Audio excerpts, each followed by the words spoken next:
Hello, hello. Welcome to the stream.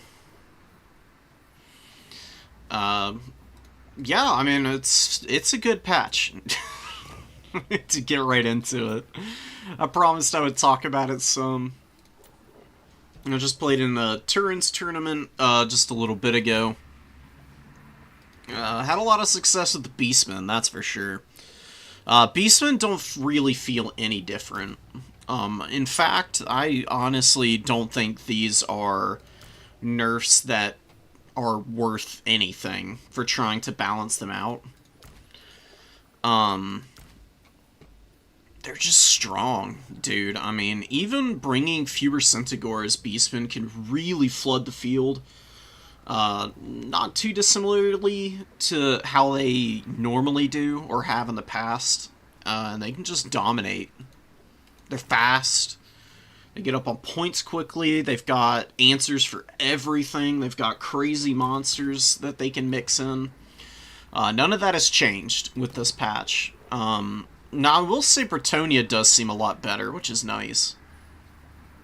After watching Anticity's stream and going up against them myself in tournament, the mobility adjustment to cavalry feels really nice. I honestly think that just about every non-undead cavalry unit feels better to use.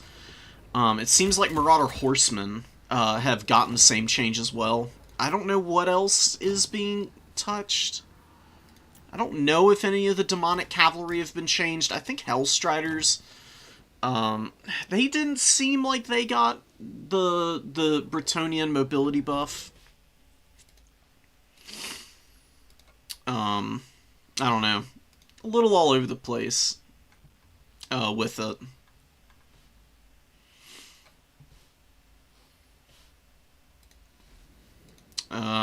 God, what are the... Oh, there were some stealth buffs and nerfs in here. As well as some additions, like Cockatrice got added to the Beastman roster. I don't know how useful this thing is really going to be. I've tried using it with the Warriors of Chaos. It's, okay. It's fine. It's not that great of a unit. It's a little bit of extra versatility, I guess. If you really need, like, a genuine snare, then you can bring it. But you do always have the Eye of Morsley, which I think would just be better, period. It's an artillery piece, and it's got snares. Really good ones, too, and you get 3 uses. I'd much prefer to have the Eye here on a regular basis. What else happened? Oh, Skull Cannon. Skull Cannon's got a big nerf. They're not bad. They're still solid. They're a lot less oppressive than they used to be. They got a little bit of a they got a little bit of an overall damage nerf on the Vortex. It went from 8 down to 6, and then the AP split got changed, so it's 4 base Vortex damage and only 2 AP for the standard variant.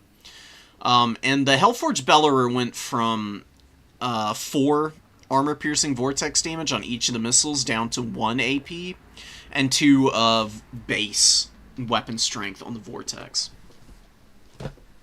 So, pretty good changes, honestly. I think it was very needed. Skull Cannons were pretty obnoxious. They're still very strong. They're just not going to be, like, overrunning everybody and forcing people to constantly overextend into Khorne now.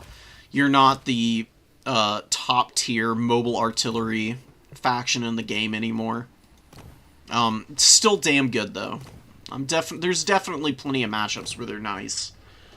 The Bloodwake Berserkers don't feel any different. They're the exact same unit, basically. They hit like a truck.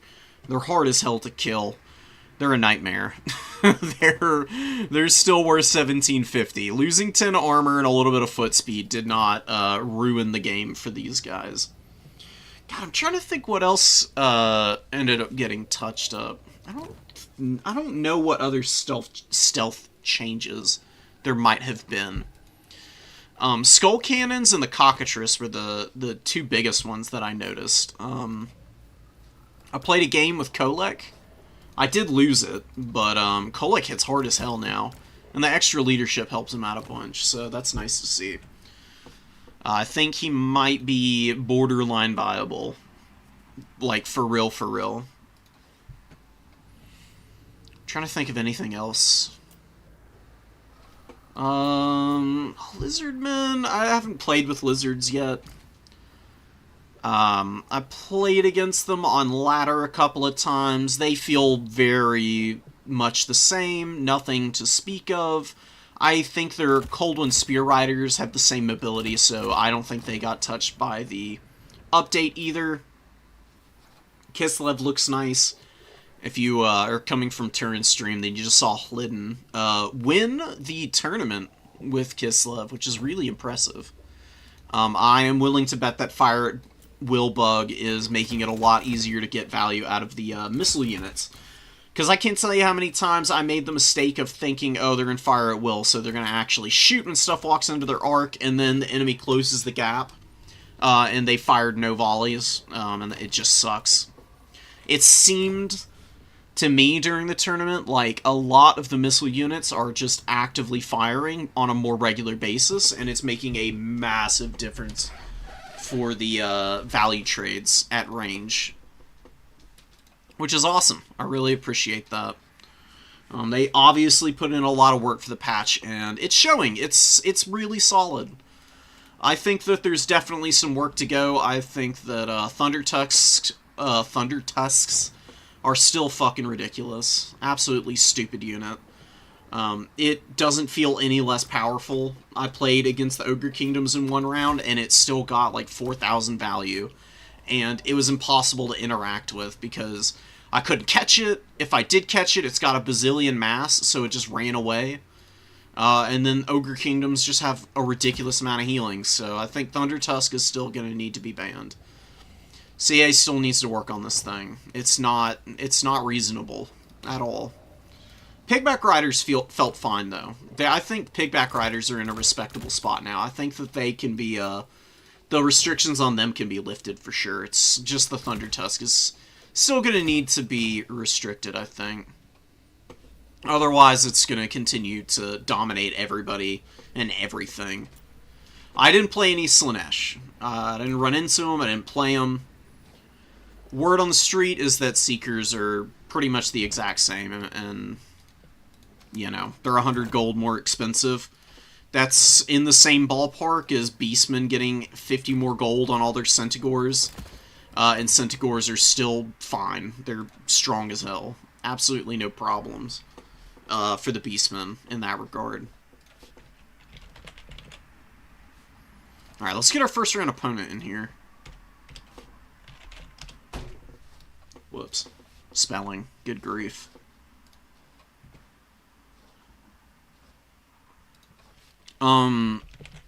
According to Catholic Alcoholic, the Seekers will get a model change soon.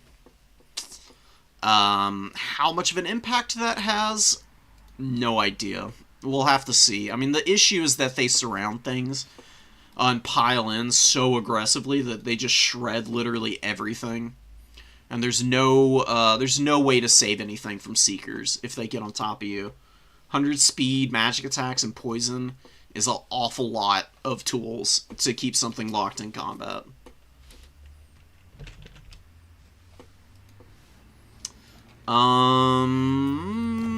Anything else? I don't know. I played Chaos Dowie twice, and they honestly seem kind of bad still.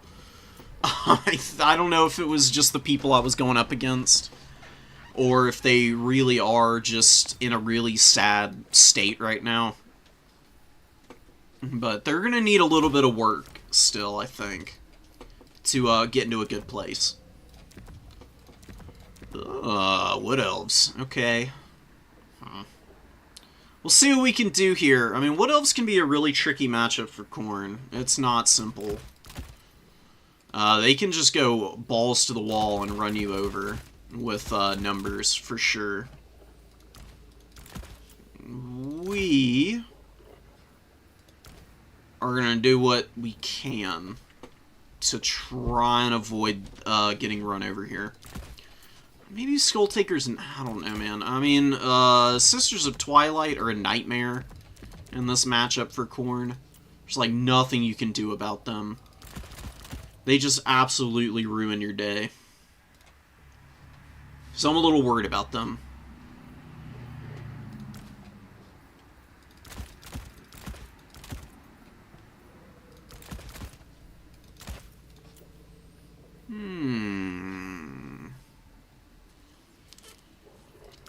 Do you think Throwing Axe will be really good? Throwing Axes are surprisingly strong against the Sisters of Twilight, so maybe we can go with 2 of those guys. What else do we need? Some Skull Reapers? Probably not. Another Blood Beast. You just need a lot of mobility and swarming elements to deal with the Wood Elves.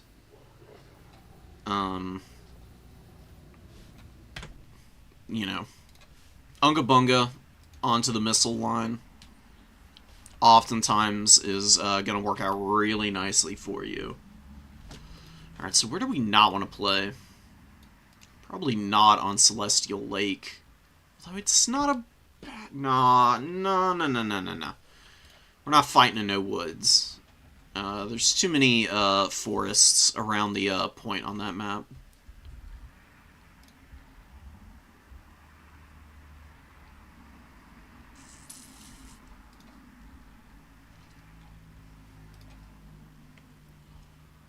Okay. Oh, I remember why I was over here. So I'm gonna ban Lake. Opponent can pick whatever.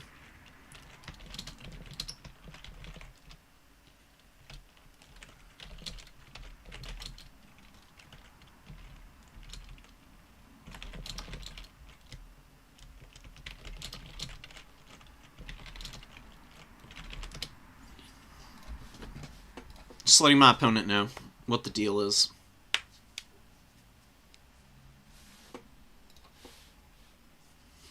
Cool. So we are playing on Road to Talabheim. CA's version of this map is honestly pretty nice. I enjoyed a lot. Actually, you know what? I'm going to put a Skull Cannon in here. And just in case there's a big line of, like, Glade Guard, Skull Cannons can still punish that pretty nicely. Very long range. They hit hard against light armor. We'll see how it goes. We're going to have to be very careful of Arrow of Kurnus. So we're going to keep Skull Taker in the forest to start off. He literally can't sit in the open, or he's going to get killed.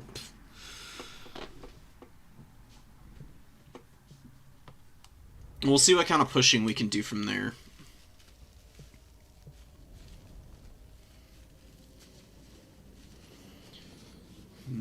So, I mean, the idea of the stream tonight, is we just play until we lose. And I've got some other replays from Turin's tournament to show off. I saved them all. I can break down the mistakes I made and the matchups I lost. And where, you know, I played well. I can talk about what went right for me. I mean, I won all of my Beastman games. And then I think I only played 2 other factions. I think I lost both of those matches. So pretty iconic, honestly. Beastmen, I mean, like I said, that's why I'm saying Beastmen really don't feel any different. I mean, I think that they're going to be just as strong as they always have been. They are not struggling at all, despite the cost increases. Marauders of Khorne! Knights of Khorne! We'll keep these guys over here. We might be running into a big Waywatcher Corps. It's a pretty small Wood Elf army, so I'm thinking this is going to be a Waywatcher and Sisters of Twilight build. I'd be shocked if it were not that. But we got tools for it, you know, like Chaos Knights of Khorne are crazy strong in this matchup. They flatten the Wood Elf infantry, and they're a nightmare for Wild Riders, and especially Glade Riders to shut down. They even trade evenly into the Wild Hunters of Kurnus, which is awesome. So that's kind of the goal here.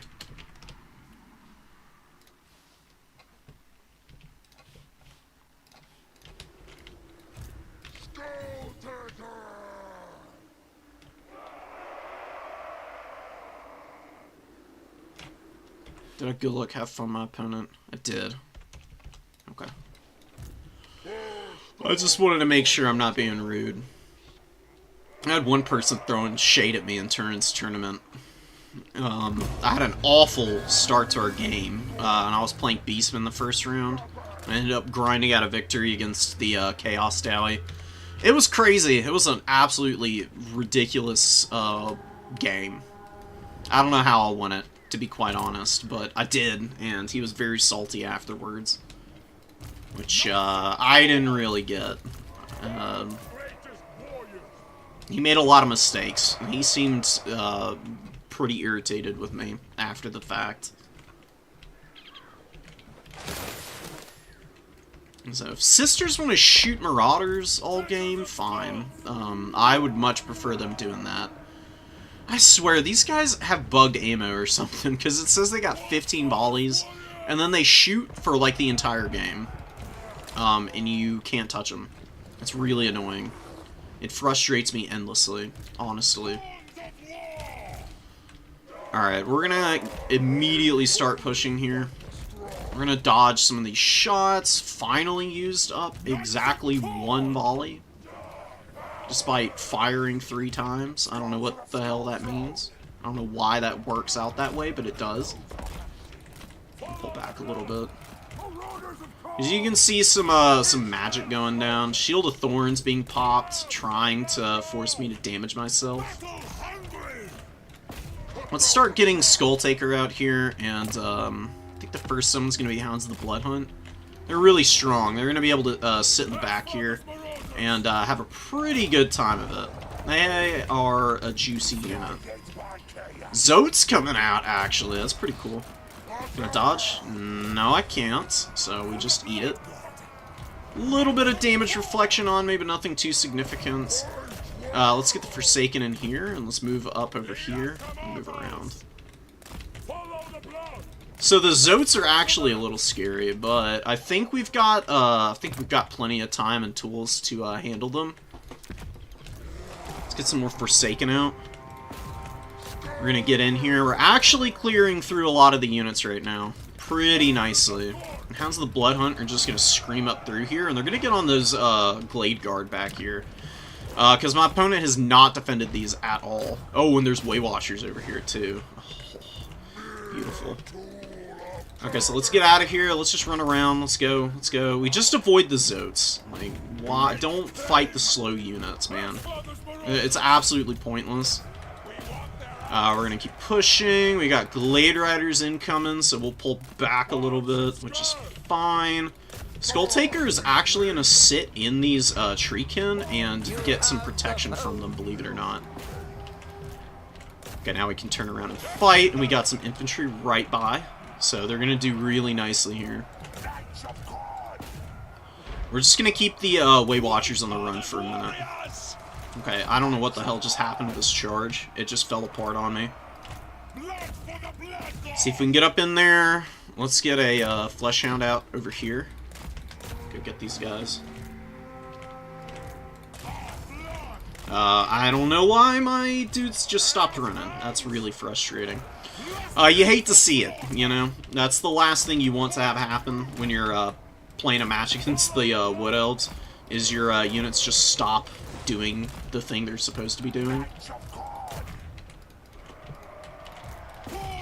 Okay, we gotta turn around and we gotta do something about these damn Way Watchers, because we really can't afford to just let them shoot us all game. It's gonna be way too brutal for us otherwise. Okay, we're gonna send these Marauders in here. We got on these Glade Guard. We're gonna send these Hounds in. We're gonna get some Furies out, and they're gonna fly after the Way Watchers and just push them into the Shadow Realm. And we're gonna send the Zotes to the Shadow Realm by using our Forsaken against them. Because Forsaken actually have pretty good combat stats. They can definitely bully a little bit. Let's just get in on these guys. The Dryads are grinding. That's fine. We got on all the missile pieces now. We can pull back, we'll recharge these guys, and we'll bring out some more Forsaken as my next summon. We've ground down a lot of the really scary stuff here. We're gonna sandwich now, since these guys are turning. They're gonna get absolutely ripped apart here. I think I'm actually gonna cast a nice big buff spell here. It's about to hit my, like, half of my army, basically. There we go, okay. Should be able to finish the Zotes off. We've got infantry, we finished off one of the Glade Guard, we've got Wildwood Rangers on us, but we killed the Way Watchers. So, super worth, and we're gonna get our, dude out. And Skull Taker's gonna run away. We capped this point, we're killing everything. I don't know what Madon needs for this build to work. He needs to keep his formation tighter, that's for sure. Because really just got completely run over here. You can't spread out this much against Khorne. It's just not going to go well. I don't even need to use Bloody Onslaught here, because we just got so many good isolations. The Chaos Knights, they didn't get great value, but they were really threatening. They made it really difficult for my opponent to maneuver cleanly. And the fights they did take, they were able to stuff up my opponent's momentum enough to where we could actually get on top of the proper units with better counters than the Chaos Knights themselves. So the Rangers will flatten, keep a Forsaken over here, and we're just gonna go run over these Starfire Shafts with what remains of our Knights, so they can do something. We'll pop this here. I actually also think that my opponent never swapped the Sisters ammo. Oh no, he didn't. That's painful. Big ouch. Alright, we'll just do this. That way they can actually make some contact. We'll keep all our units here. We're just gonna swarm.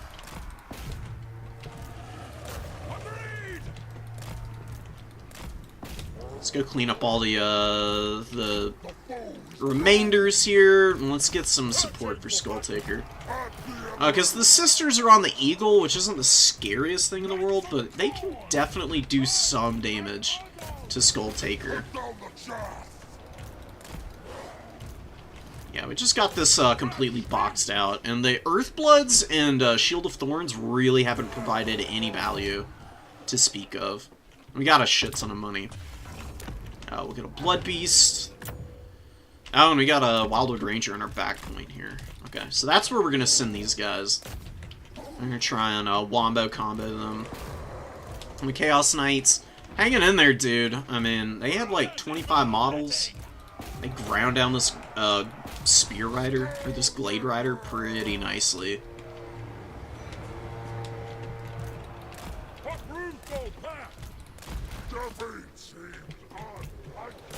We'll get the charge, and then we'll cycle a little.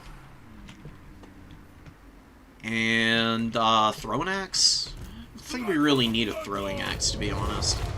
Throwing axes are for Dragon Sisters or Durthu, and there's not either of those here. Sisters are hounding down my poor fleshies. That's okay, though.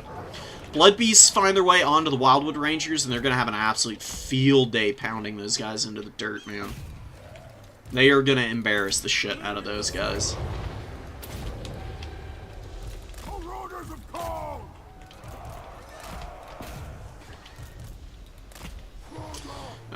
Let's keep lined up here. We'll just go attack whatever that is. And these guys are going to get unsummoned. Just pop this on the Firebark Elders. They got a lot of value. That were the only thing that was really working for my opponent here. The Sisters got good value, but they were used a little inefficiently, to be quite honest. I think they're better on the Dragon, to be quite honest. That's really where they shine in this matchup. The Eagle is fine. They can definitely do a lot of the same things on the Eagle. It's just not quite as effective. Get those War Dancers. Forsaken versus War Dancers is a pretty even fight, actually. Just because of the shock damage and low HP on the War Dancers, they have a really awful go of it. They'll start grinding the Forsaken down in a moment here, though, once that charge bonus is worn off. And yeah, they do have the Shadow's Coil active, so my Forsaken are probably not going to be hitting the War Dancers much after the charge bonus is worn off. We got them stuffed up back there. We got some guys to unsummon. Get some more Chaos Knights. We'll wait for the other one. Yeah, you can see the War Dancer's doing alright with the melee defense that they're getting. That's a little bit extra, but the Fury's landing on the rear. They should be able to chew through the rest of these War Dancers. If not, though, we've still got our Cavalry, who are just going to finish this fight. And they won't have any problems running over a War Dancer. You know, I mean, they got no armor, so heavy metal cavalry are a good counter. Save that. Yeah, okay. So we got a little win here right off the bat. That's nice.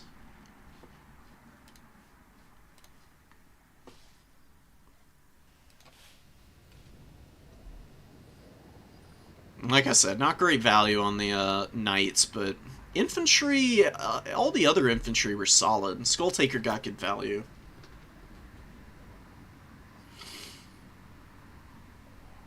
Damn, these hounds. 1,400, 1,900.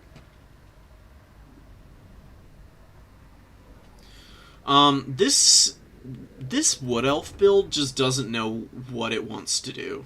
Lost Sylvan Knights are a terrible unit against Khorne. They're never going to work. There's too many sources of magic damage that can threaten them.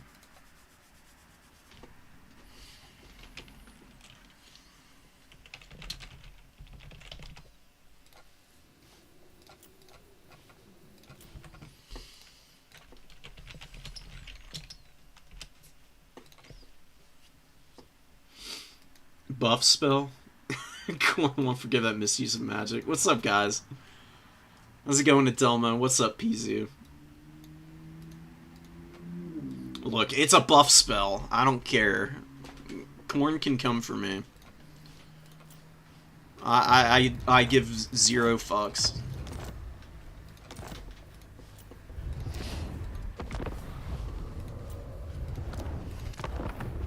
How much time we got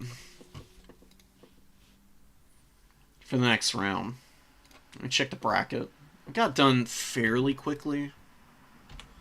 I mean, we just got a stranglehold on the points early, and Wood Elves are not a comeback from behind type of faction to begin with. They kind of struggle at it.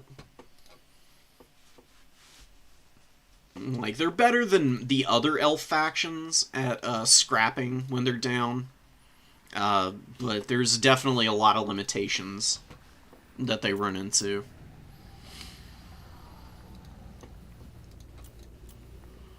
Oh, we could watch me lose to Ulrich Rahl, I guess, if we really wanted to. This is where Kolek got some solid value. Got about 3,000, and he didn't have anything other than a Star Crusher. This Thunder Tusk was a nightmare, dude. These Slingers are pretty juicy also. How much AP do they have? I haven't even checked these dudes.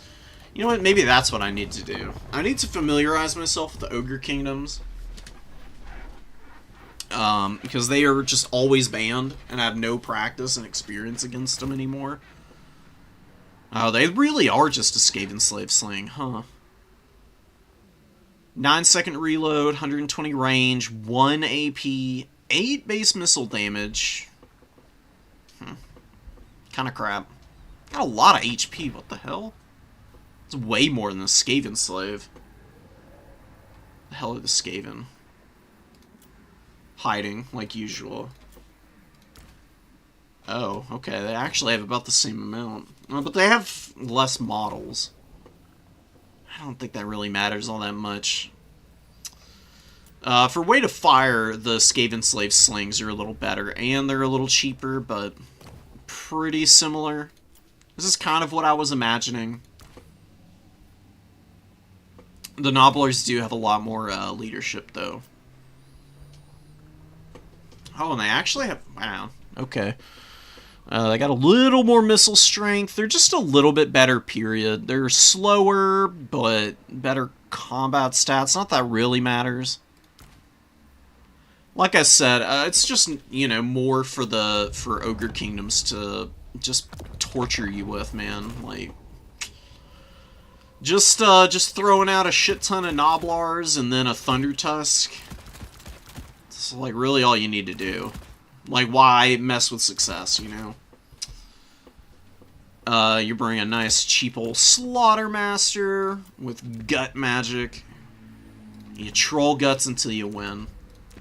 You don't even need Blood Gruel. Belly Slapper and extra ingredients are okay. It was like super cheap, and you still got 1,600 gold. Look at that. Bam. Easy peasy. See, I know how to play Ogre Kingdoms, guys. That's all you need to do. And then you can have like a Lead Belcher in reserve. And this stuff.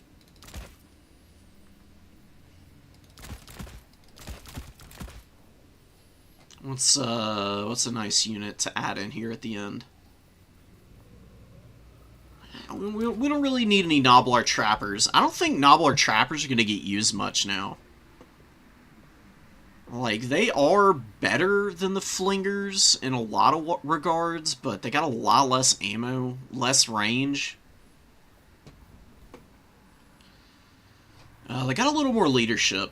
I don't know, maybe you will. It just feels like 200 gold more for a unit that does the same thing, but a little bit worse. And the Flingers, you can just leave on the points to pepper your opponent from afar and irritate the hell out of them. Like, why do anything else, you know? You don't need to overextend much as the Ogres. People are generally coming to you anyways, so having a unit that's longer range to make that commitment from your opponent that much more painful is probably going to be a little bit better. That's my 2 cents. Yeah, you can finally do Nobblar 20 stacks. Oh my god. Yeah, see, there we go. Let's refine the build. You know, we were not being inventive enough. Wow. You can do a 20 stack and you still got 750 gold. Okay. God damn. That's wild, man. You gotta bring the Eshin Maneater then. As penance for bringing max Nobblars, you have to use the Eshin Maneater. Which isn't really that big of a deal. This thing is actually okay. Honestly, this, you know what? Even the Marked for Eaton almost synergizes with the Nobblar Swarms. Because it lowers armor and speed. So if your opponent gets in range and you just pop that on them, you're getting extra damage out of your Flingers and Trappers. You can just, I probably don't even need Lead Belchers at this point. And cut down on the Crushers. Just bring some Blood Vultures. And, some dual weapons. Probably don't even need the, Maneaters.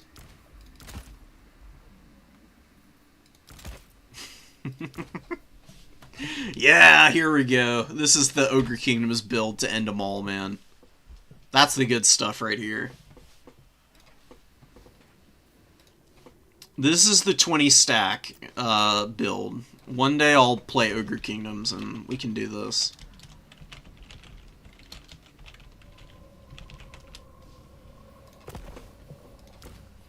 You probably don't, well, you probably don't want Troll Guts if you're going to go this wide.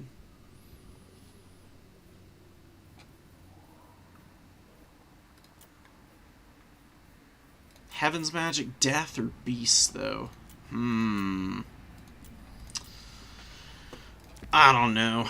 I mean, maybe you could bring Bone Crusher and Bull Gorger for variety, for fun.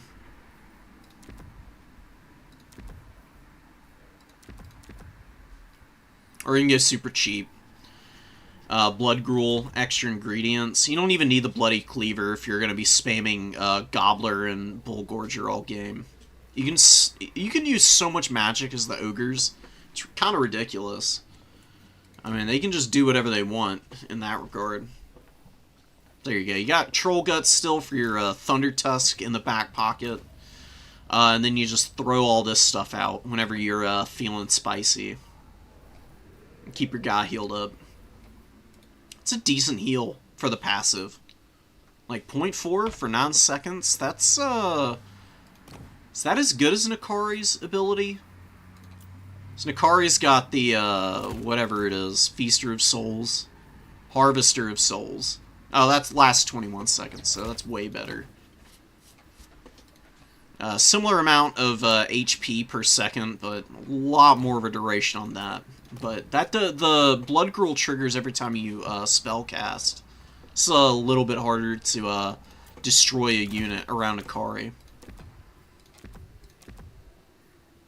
God, dude. Slaanesh is going to be a nightmare still.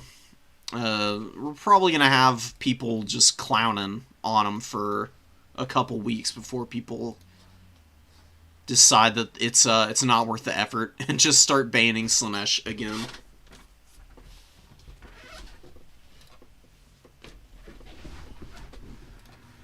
Alright, we got a couple more minutes before we start. What else is there that is worth talking about? Are there any, like, other notable changes? Oh yeah, Norska. Wulfric with the Sword of Torgald. I haven't gotten to play around with it yet, but it's enticing, at the very least. I mean, the 50-50 with magic attacks might actually make him fairly viable at hunting down demon characters. A lot of the same problems he has are still there, but you can even put him on the Mammoth, and then he gets absolutely ridiculous weapon strength with Sword of Torgald popped. What's he get up to? 800? No. Almost 800. The high 700s.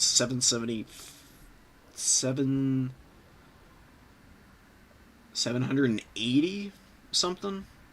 Let me do the math.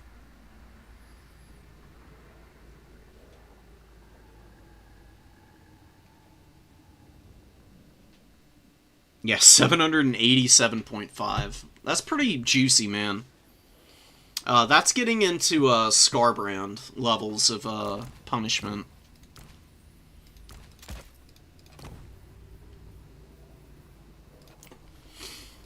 We gotta prepare for a Beastman game. So that's who I'm playing next.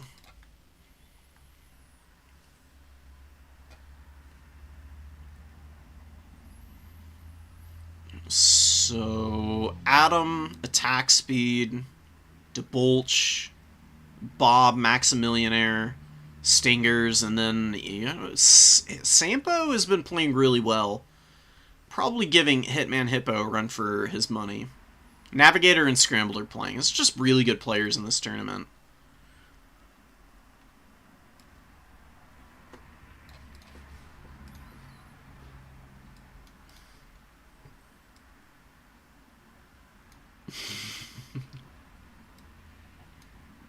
Outside of the loss to my Beastman you went 3-0, hell yeah. Silverhelms seem okay. Beastmen are just really good at killing cavalry. So, the Silverhelms into Beastmen was a little risky.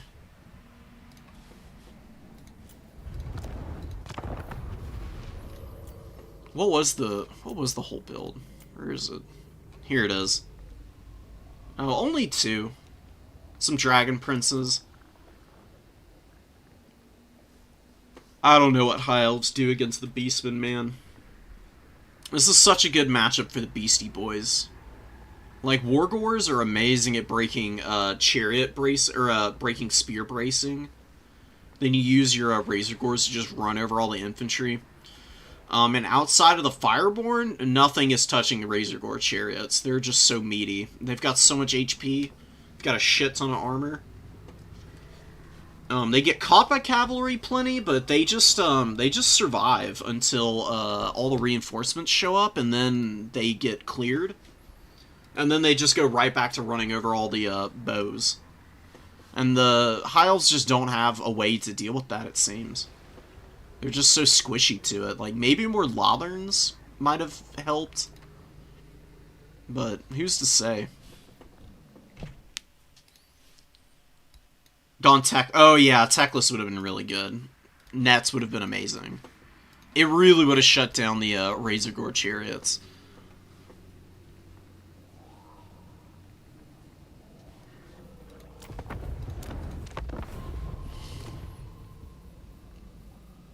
Hold on. Does, what's Flock of Doom's, ideal number? Okay, strong versus 25 or more. So it would be doing, max damage against Razor Gore Herd. Razor Gore Herd are pretty nasty. Really good against Heavy Cav. They're so cheap. I mean, 600 gold.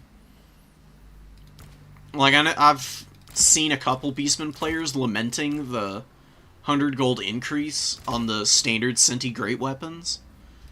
But, I don't think they realize that they've got, honestly, a better option right in front of them.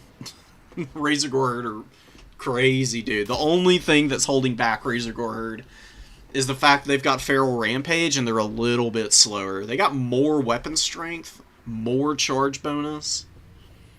Actually have more armor, too. They even have a pretty similar HP pool on fewer models, so they're a little harder to finish off, and they have Strider. Oh, so much to love about these guys.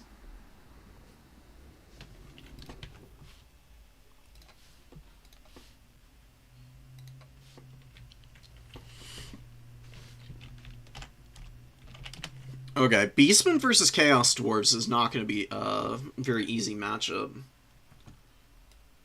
They die super fast. They die a lot slower than you think. It's kind of crazy. When I started playing a bunch with them, with the Beastmen, I was very surprised at how seemingly tanky Razor Gore Herd are. As long as they don't get countercharged, they are just a disgusting unit. I mean, they can uptrade for days into everything. They almost beat Cold One Knights and Cold One Spear Riders just one-on-one. It's really gross. It's an uptrade regardless, even if they don't win the fight.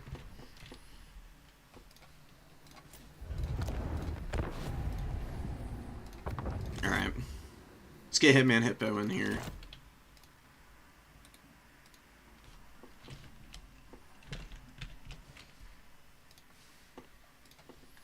And what match? What map do we want? Glade, Pools, and Toothgrass Hill. Definitely no freaking way we're playing Pools against the Chaos Dowie.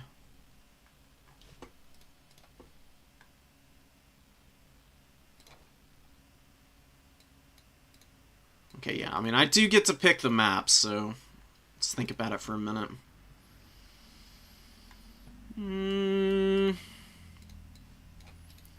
Honestly, yeah, we're doing Tooth.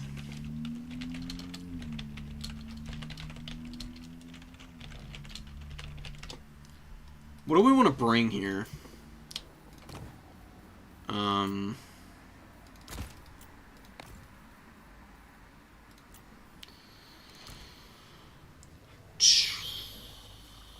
So, the game where I beat the Chaos Dowie in Turin's tournament, the Turinment, was with Kazrak on a Razor Gore Chariot, and he died in the first, minute of the game. He got killed by, blunderbusses.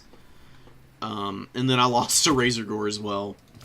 But, goddamn, do Beastmen just, trade so well against all of the rest of the Chaos Dowie units. We had a good old time. We managed to drag down all of Grombrindal's bull centaurs. And that was pretty much it. He brought Drazhoath. I don't think Drazhoath is a very meta choice. Against the Beastmen.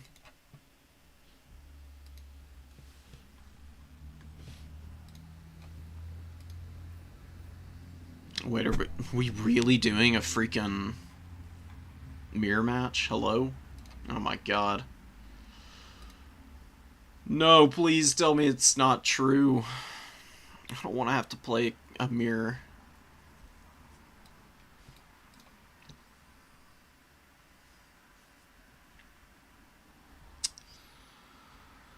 Well...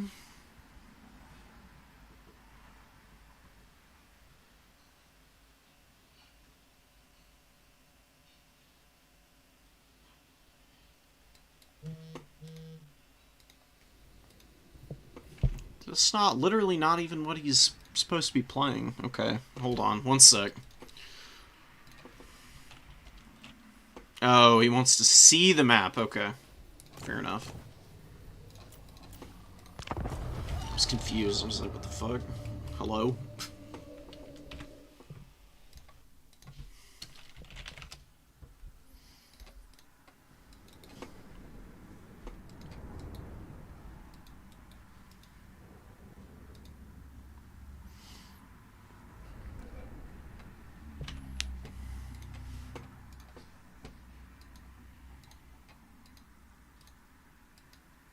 Used them when heavy war sleds on Kislev OP. Yeah, dude. They're really good for mass. They've got a shit ton. They've got 1,500 each. It's wild. They block literally everything from getting through your front line.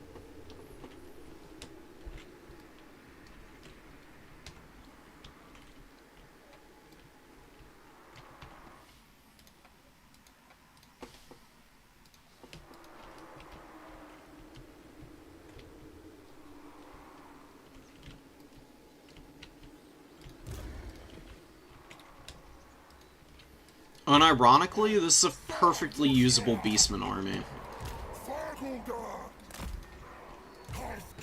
I'm gonna be bringing all the spells, obviously. I really wish that Bray Shamans could use the Forbidden Rod. They're just so squishy if they try to use it, man. I've done it in a couple matchups and it's gone horribly, so... I stopped bringing it. You generally have enough WOM anyways, though, to do whatever you want. So what are we gonna do spells-wise? Some strong options that you can bring here.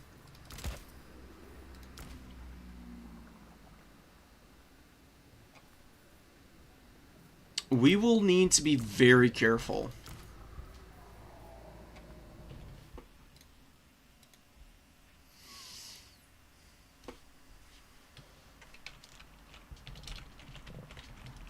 Alright, well, I think Hitman's actually going to be banning Toothgrass now.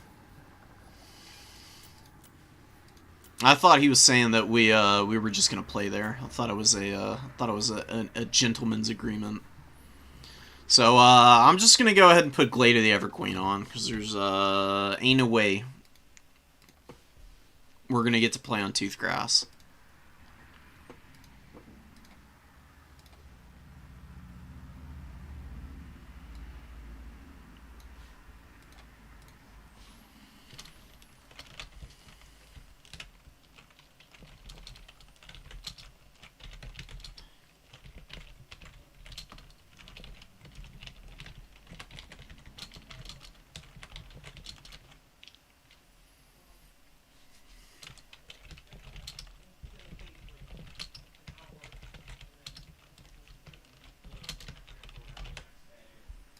No way we're playing the spawning pools. Just got a big ol', like, shot blocker. It's just a giant, temple in the middle of the map that takes up, like, damn near a third of the entire middle. There's no way you can get around it.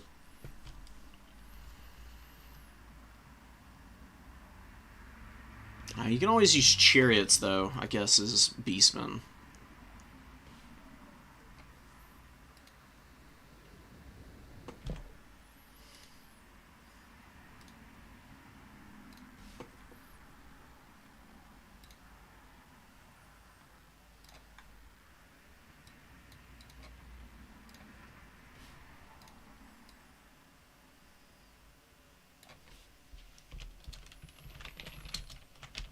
Yeah, let's play Glade.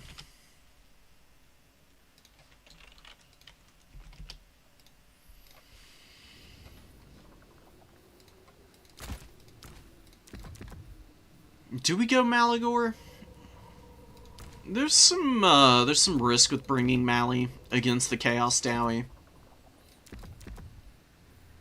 He's so solid, though. Flock of Doom's not bad against the Chaos Dwarves. They got a lot of targets that are worth hitting.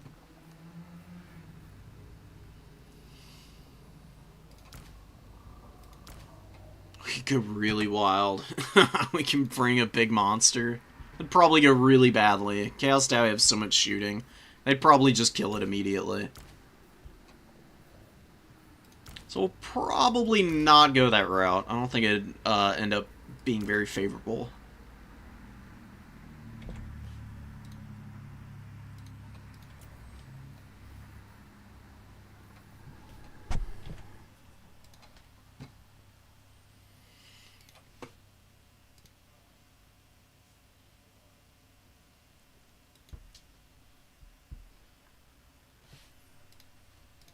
I'm gonna flip y'all over here while I make my build. It won't be long, though. It should be pretty straightforward.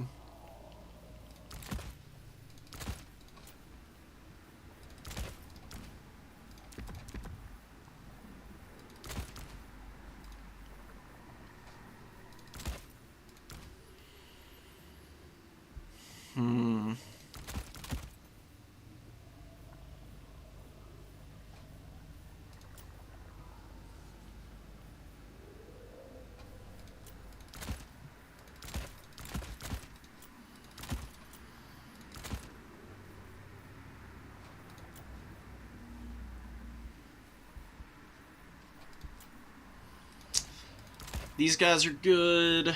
Almost every single matchup they're good. Damn near. So we're definitely bringing them. Perhaps.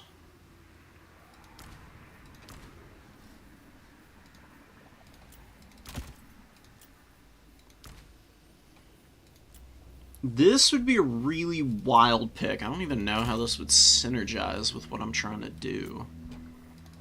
Maybe get rid of him then. Alright, we're gonna go for something a little different. Just for funsies.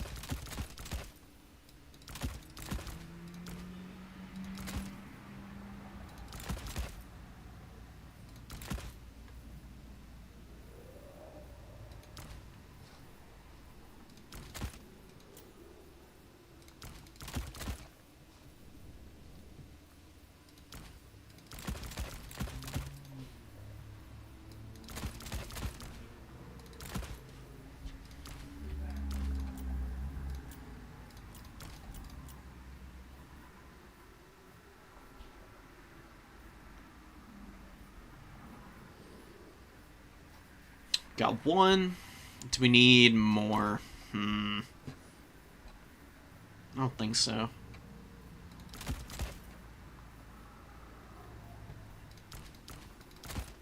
Yeah, maybe one of these will work, and then we can get them. We'll get rid of that, actually.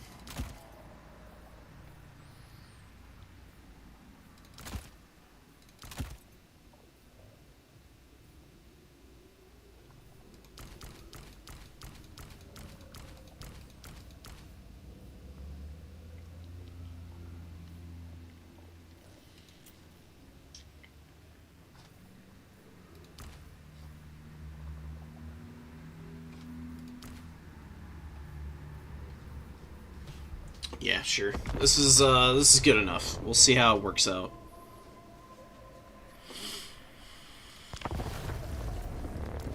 In Chaos now we got some good Lords of Magic to go up against the Beastmen. So that's going to be a little bit scary, but hopefully we can work our way around it without getting completely shellacked by it.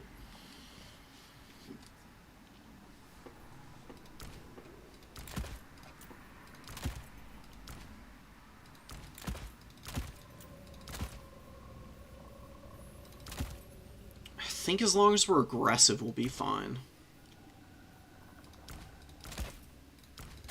That is kind of the bread and butter of Beastman, after all. Can't really sit back on your heels with these guys.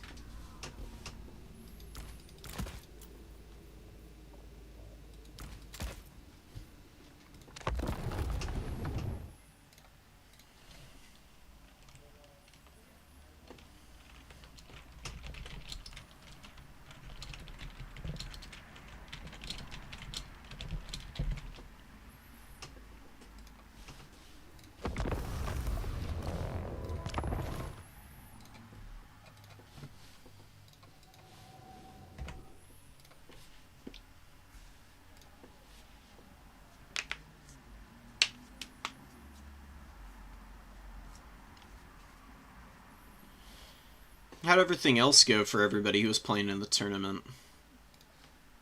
Lucky, did you play? I don't remember seeing you in there. I mean, there were a lot of signups, though, so I might have missed who all was and wasn't playing in the mix of it all.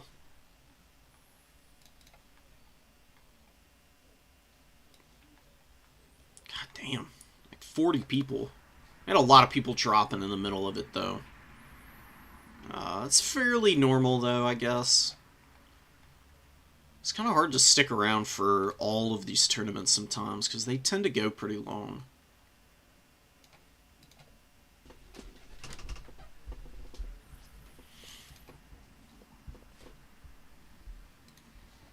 And it was kind of cool seeing Hliden win, because I haven't seen him around forever.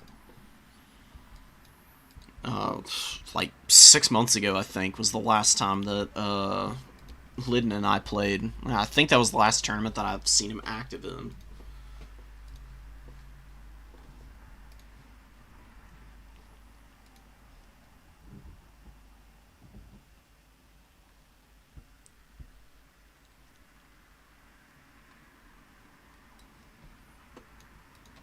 Yeah, beautiful 7-0. Undefeated in the tournament. Really. God damn.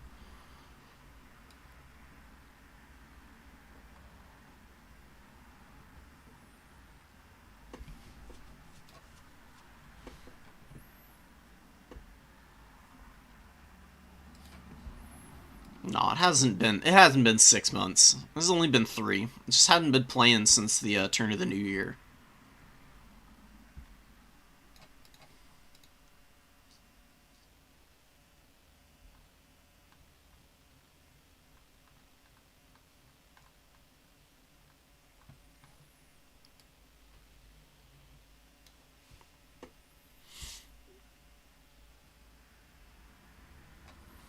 It's gonna be a minute or two before Hitman's ready. He said that something popped up, so we're giving him an extra couple here.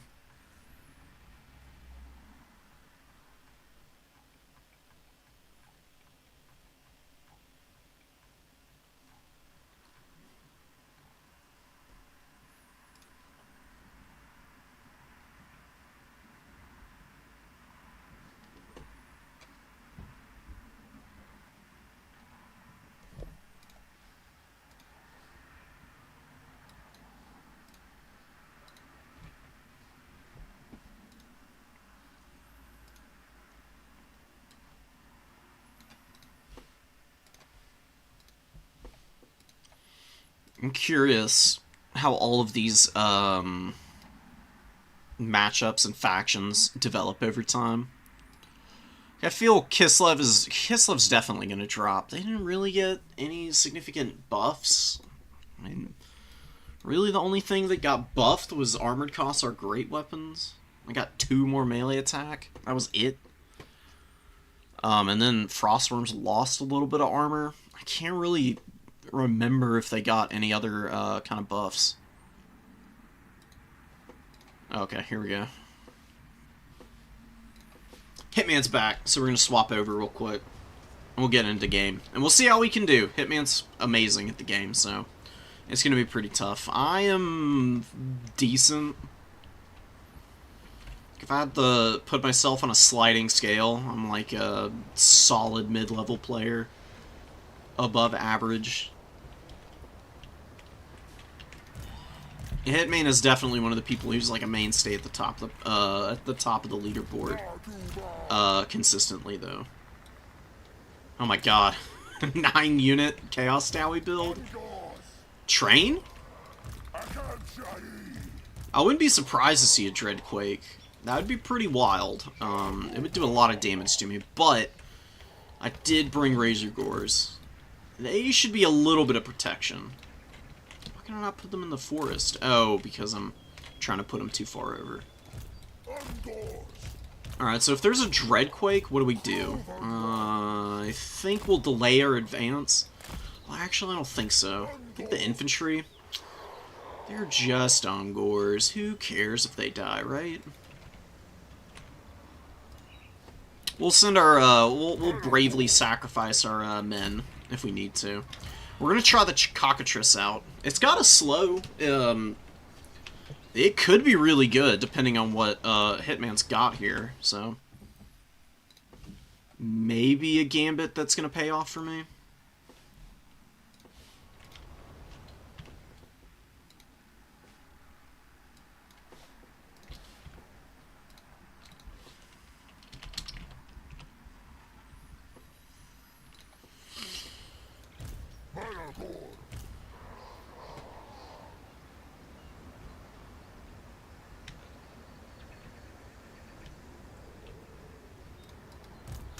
Chaos!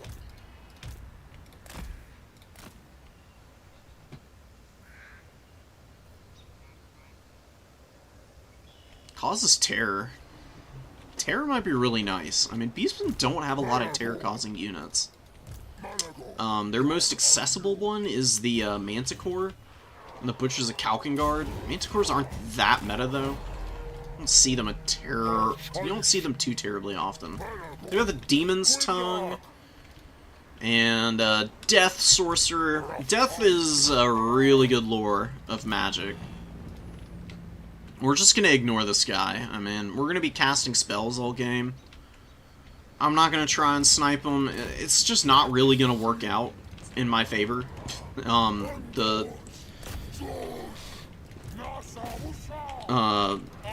The tankiness, because of Chalice of Blood and Darkness, is just a little too much to deal with. We're gonna stay away. He's probably gonna try and land here. We'll get a Razor Gore over to try and mirror a little bit. Send the Cockatrice. Get up here. These guys are gonna chill here. And we're gonna... Oh, we gotta stagger our formation a bunch, or we're gonna get nailed by the Demon's Tongue. Because it's just gonna run down the entire length of our formation otherwise. Oh, and they're gonna rotate all the way around. Fair enough, man. Like, they can go for it. It's fine. Probably actually just want to... Oh my god, come on, no! You gotta be kidding me. Desync, really?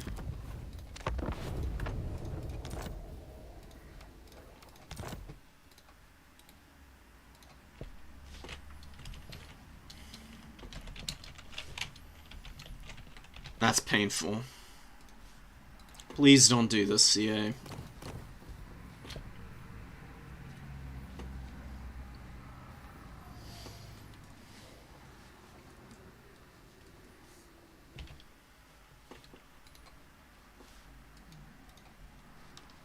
I'm gonna cry if we have to sit through multiple of those.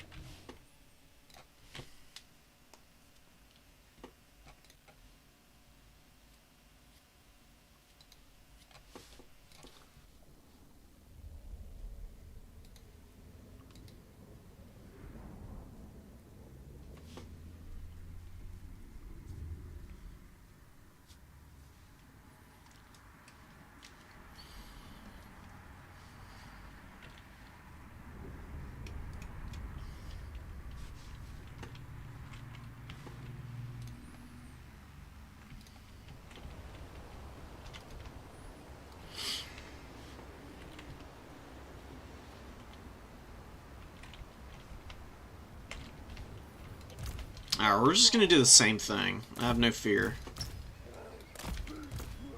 Chaos Dowie, wanna do a whole bunch of rotating to try and get around my entire army. And cap my back points. They're welcome to try. There's gonna be a lot more effort for them than it is for me, so I really am probably just gonna continue on with the exact same opener.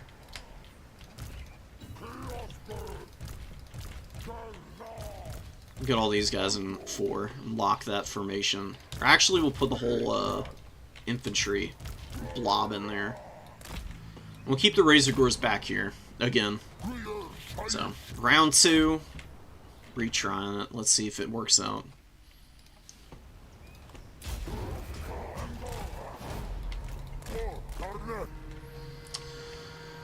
Okie dokie. Demon's Tongue rolling over. Not super shocking. Keep Malagor back. I don't mind if the Cockatrice gets hit by a Spirit Leech. It's not that big of a deal for me. He's got no infantry visible. 1, 2, 3, 4, 5, 6. There's like 3 hidden units somewhere, I guess. I don't know where, but somewhere. I don't know. I mean, it's like fairly even on the trade. I mean, his missiles are more expensive, so. What's this? Hobgoblin Wolf Raiders coming in. Cockatrice getting its ass handed to it, so we're gonna run away. It's because I would kind of like it in the late game or in the mid. We'll do this. Run. Flee, please! I think a Minotaur is called for. They'll be fairly strong here. Malagor gets hit by Spirit Leech, which is rough. I don't know why my whole army has taken 50,000 years to rotate. Let's get a little bit of pep in the step, guys. Begging you. Oh, and there's Sneaky Gits here. Okay, that's cool. That's very cool. Excited. I'm excited to see people try and use Sneaky Gits on a more regular basis. Let's see what we can do. We'll keep some guys here, and the rest of the formation we're gonna scoot over a little bit.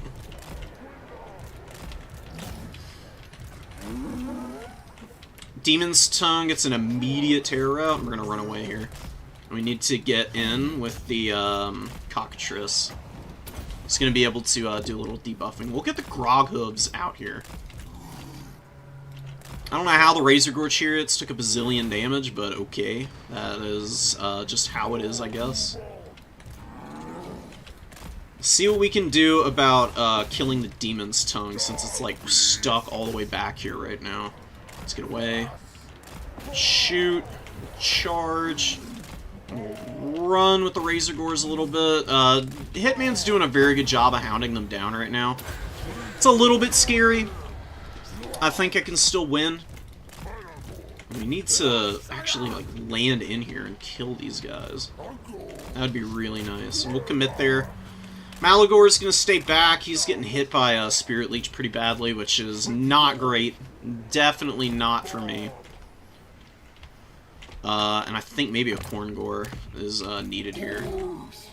But we're going to kill the Demon's Tongue, I think. It is pretty fucked up right now.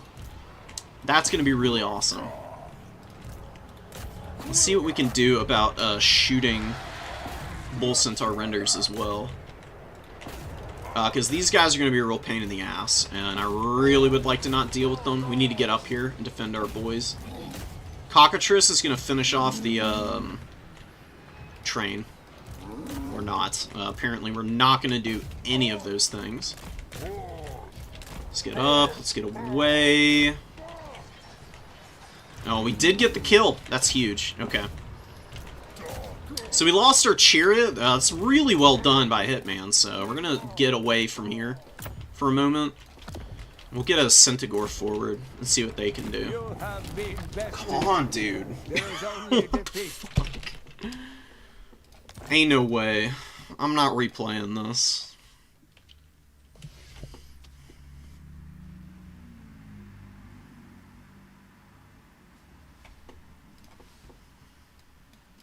Unbelievable.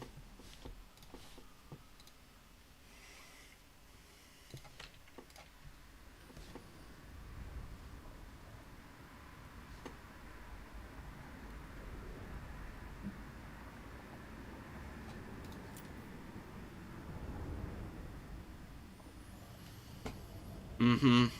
Can we try it again?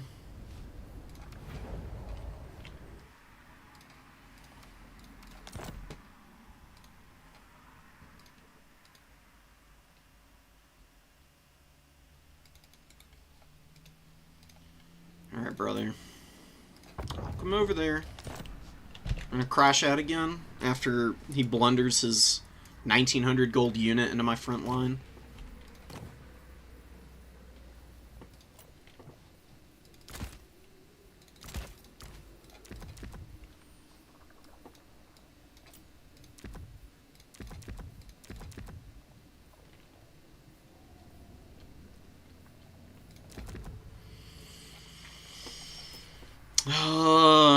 Okay. Okay. We'll remake our army here.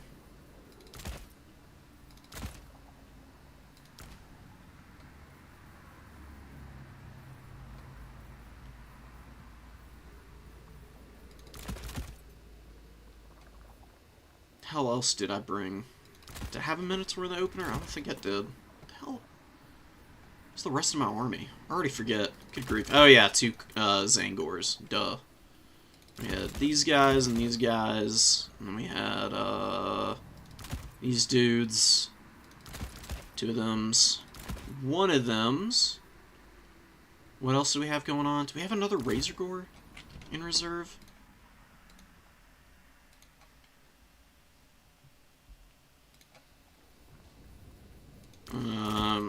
I can't lie, I'm a little displeased with the way this is shaking out right now. That last match was going pretty amazing for me. I cannot lie. And then we just randomly desynced.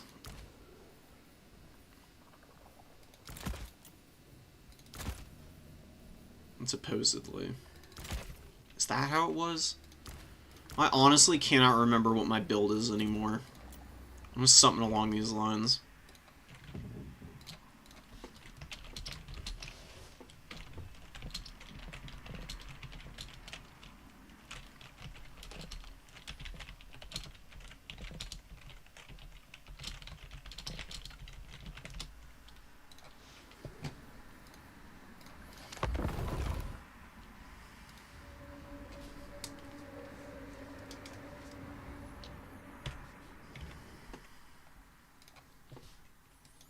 Alright, let's see how this goes. Maybe we don't desync for a 3rd time.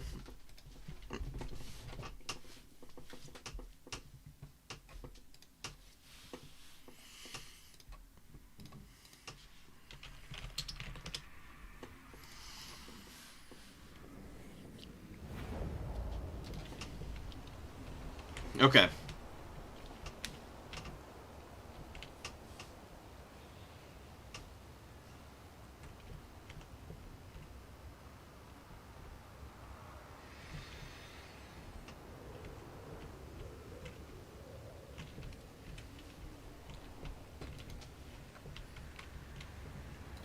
Freedom! Chaos birth! We're on this side of the map now. Okay. I mean, it doesn't fundamentally change anything. Just gotta remake our little formation. Nice and evenly spaced. Sticker boys in here. Get ready.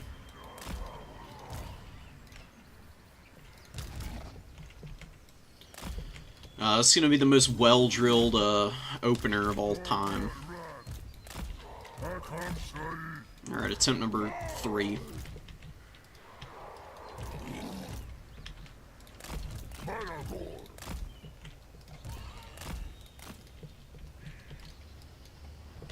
So we'll go take our number 2. We'll get all our other guys up to the number 3. We'll send a Razor Gore over to the number 2 as well. And we'll move from there.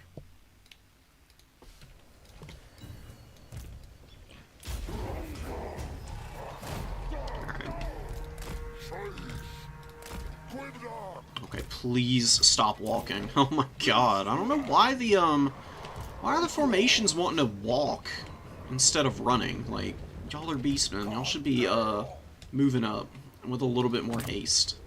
IMO. I don't know what all this, trepidation is about.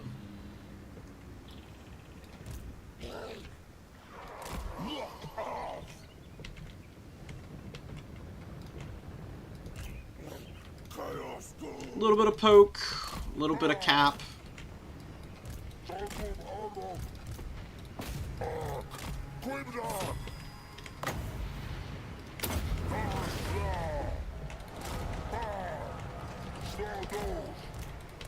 Oh, we actually hit him, which is nice. Let's poke. Let's get forward. You have been bested.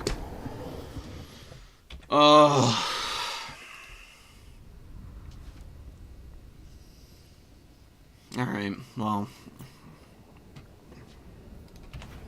I guess we just draw. That sucks, dude.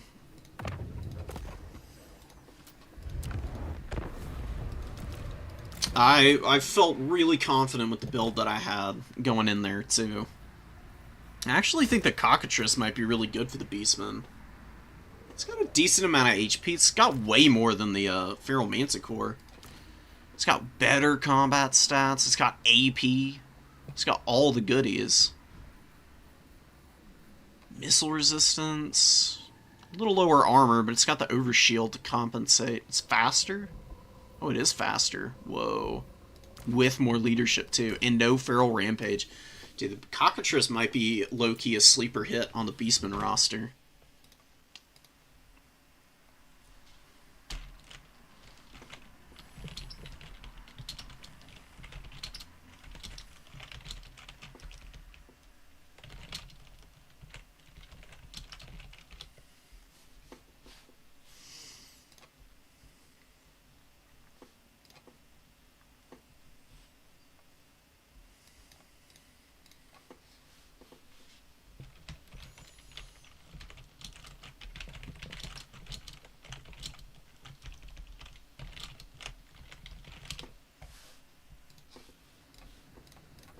I do not want a coin flip.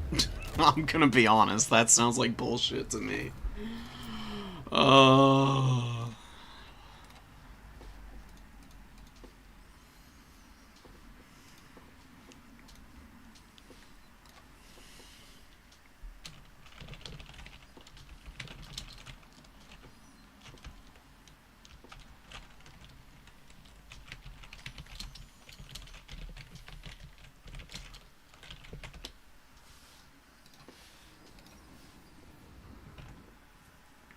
A coin flip for a win sounds horrible. I wouldn't even want to get a win that way.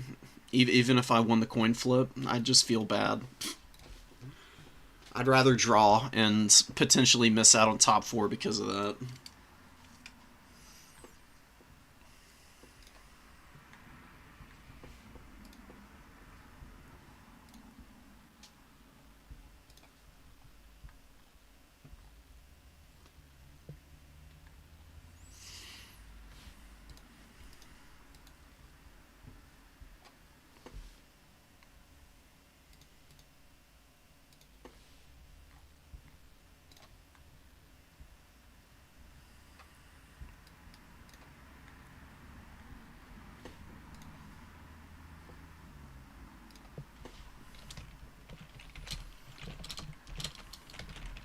It's Bob's call anyways.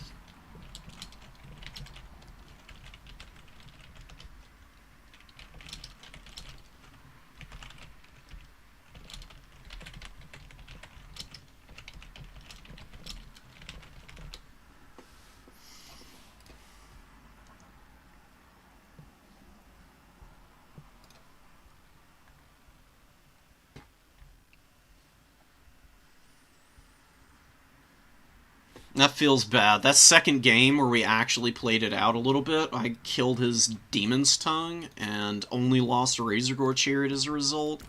That is a trade I'll take all day. considering I had no targets for the chariots to begin with.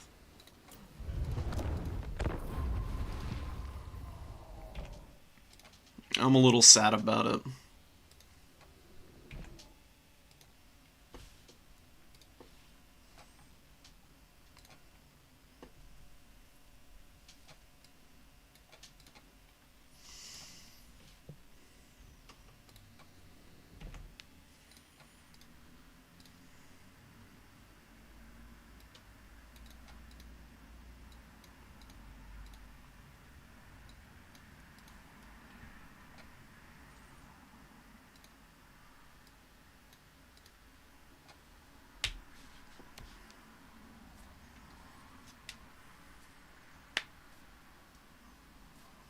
All right, guys, I'll flip y'all over and we can see you can get the live experience.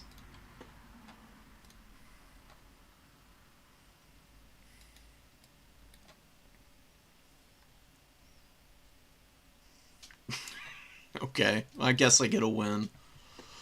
Oh, honestly, I don't want it. Take it away.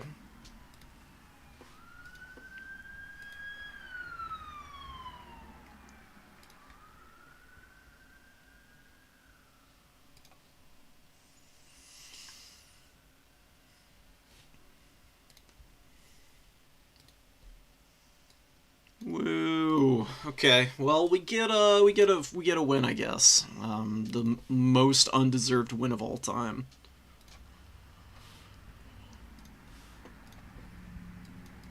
I'd much rather have gotten the opportunity to play Hippo all the way through.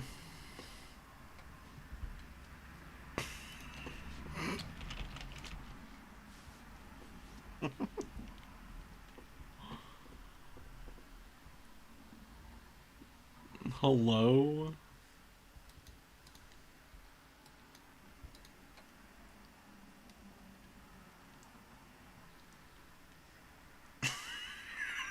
What the fuck is going on? Hello?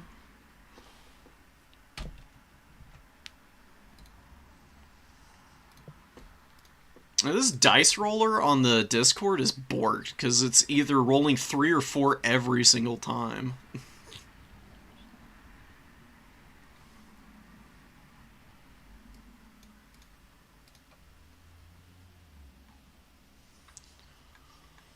Oh my god.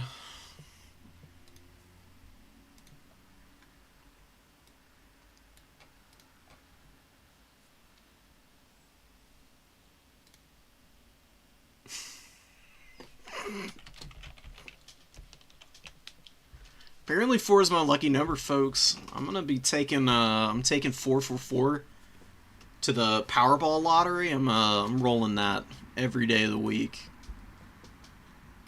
Surely we'll hit on it.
Alright, well, I guess I just got the win anyways. Well, that's fine. Bob and I are gonna be, Bob and I are gonna be going up against one another now. Oh my god.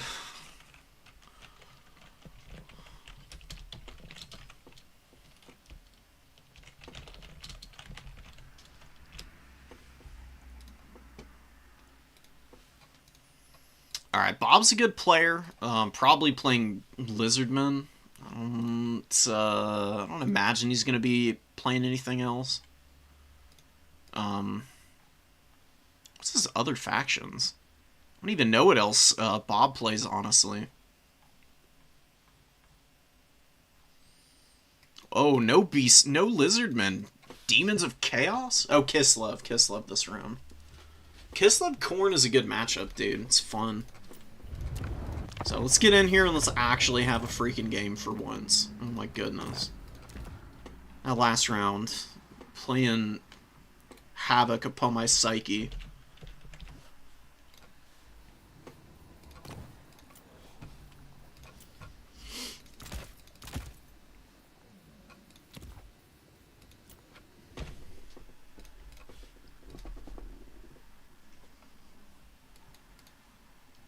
Well, I'm sorry about that, guys.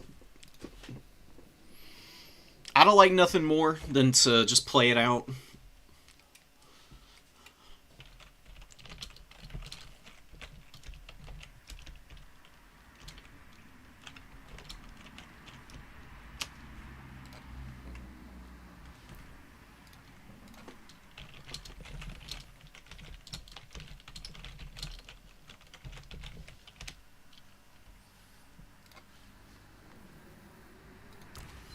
Alright, who do we pick here, man? Kislev's an interesting matchup for Khorne. I mean, there's a lot of different lords that they can roll in with. A lot of them are pretty damn scary. Like, Valkia's a really solid choice. A lot of people will roll with her, like, ride or die, every day of the week, but I don't necessarily know if Valkia is always the best choice against Kislev. They do have a lot of tools to smack her around, especially at range. It can get really rough.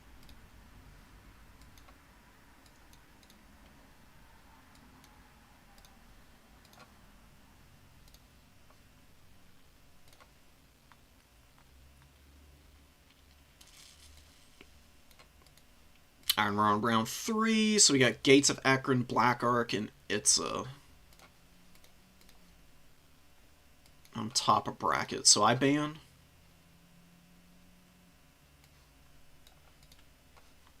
Yeah. Right? Okay, I do.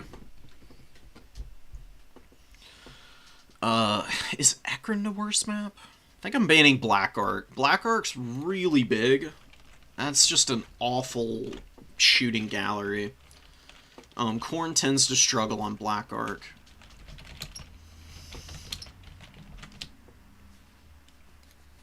So none of that for me, please. Let's get us a little bit better of a time, so we can get in here and roll around in the dirt. I don't know who the hell I want to bring as my lord. Is this a Bloodspeaker match? Maybe just for funsies. Possibly. We can do Arbol. We have to game plan a little bit for the possibility that Katerin is on her sled, and that damn sled is one of the most frustrating units in the entire game. It is so hard to shut down. It just wreaks havoc upon everything in its path. I would really like a contingency for it.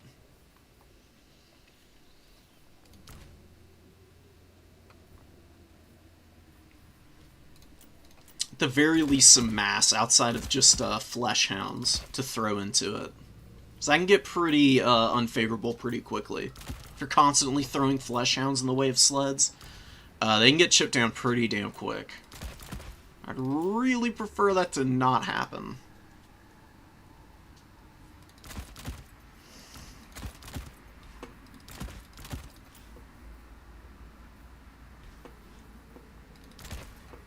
Do we want a cultist?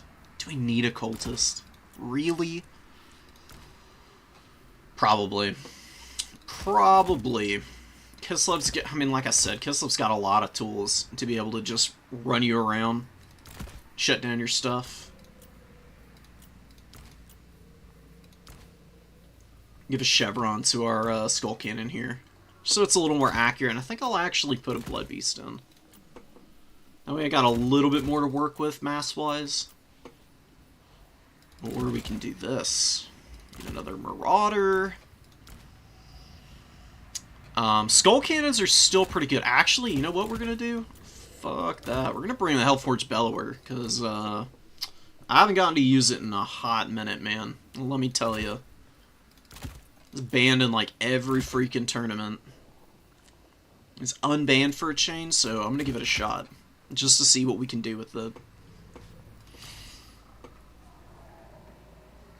It's a little better against cavalry. It's also, you know, fairly strong against infantry. We're on Itza too, so really small map. Perfect for shotgun cannon. Do we want bloodletters? I think they might be a bad idea. Maybe one exalted bloodletter and a couple forsaken. Seems like it'd be a little better. Something like this. Stuff for infantry, and then a blood beast behind it all. Or do we want more infantry? I mean, Kislev can either do infantry spam or they can do mobility spam, and both of them can be really damn hard to shut down. So I think we're actually going to do a little bit of something like this. And we get 3 freaking Great Weapon Minotaurs. I'll just go all out for the anti-large and try to infantry clear with our Skull Cannon. We don't have a lot of Flesh Hounds. Flesh Hounds are kind of bad here, I think. They don't do well against Kislev infantry. They're not good against the mobility, except for dervishes and horse archers. Horse archers can skirmish, though, so that's not really an option. And dervishes, you got plenty of other tools to shut down with. So let's see what we can get going.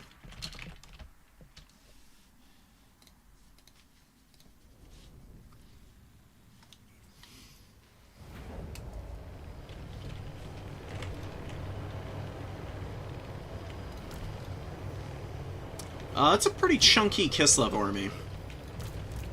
13 units is actually a fair amount for them. They can skew pretty elite oftentimes. This thing can't hide in the woods. We're gonna go up to the low ground, because I don't want to contend with a whole bunch of shooting early. We're gonna do our very best to try and avoid as much as possible. Get all these marauders just nice and geared up.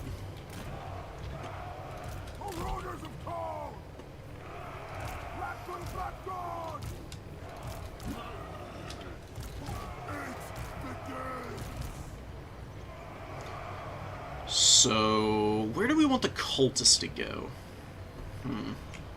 Might leave the cultist in the woods, too. We'll send all the marauders and the Hellforged up to the number 1 early, just to get a little peeky poo over here. This is a very safe objective to start from if you're worried about your opponent bringing a bunch of artillery and or ranged units, because these pillars are very hard to maneuver around with missile pieces and mobility. So if you come up here early and take this point and then push down, you usually have a much stronger position than if you start in the low ground and try to rotate up to the top. Because it's much trickier to get up there. Where can it go? Oh, I'll put it in the woods. Whoops. We ready? Cool. Yeah, let's get up here. We got a ton of Streltsy. We got the Boydnov's Brawlers in here, included. So we can shoot at them some.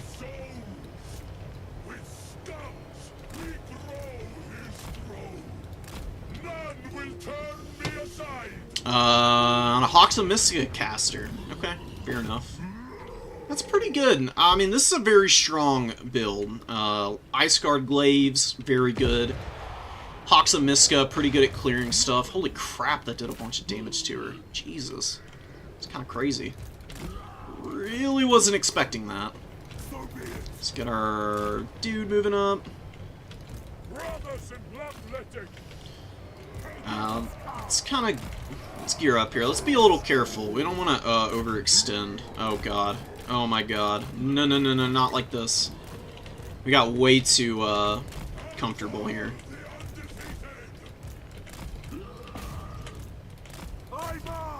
Alright, well, we got the absolute crap shot out of our Hellforged Bellower early.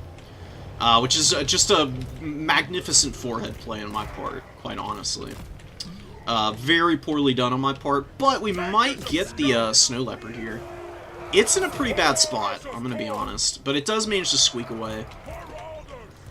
We just need to play carefully here. We can actually value trade a little bit better than Kislev can here. We're gonna start getting up around the flank here. The Khorngors don't have anything good to do. I think we have to build up, actually. But we're gonna hang out here and just delay the caps, because the last thing I want to do is just leave Kislev to get it for free. Okay, we actually kind of got saved there by our Marauder unit getting in the way. Arbol, please go. Don't stand there and get punched, please. Begging you, bud. We're doing alright. You know, we're getting shot up a little bit. We're doing a lot of damage to the Hellforged Bellower. I'm just a little sad I got beat up early. Snow Leopard dies tonight. We'll pull back our cultists. We need to get away from the guns here that are trying to open up on us.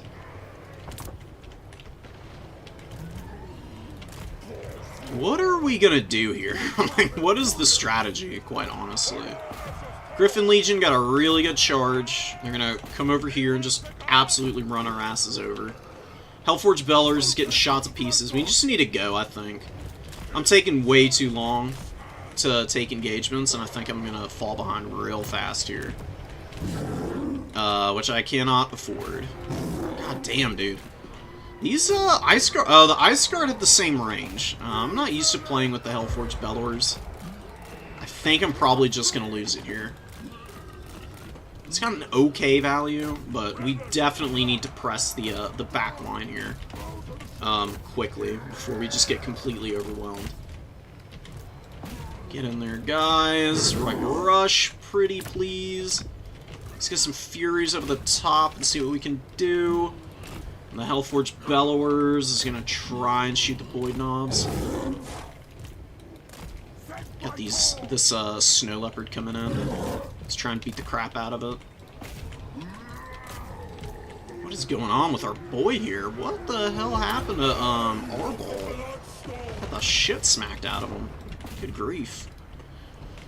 We'll get another Fury. We're actually doing alright. Now that we rushed in, it's looking a little bit better for me, truth be told. It's not ideal, but it's not terrible. We just need to push away from the caster here. There's no reason to get caught up on her.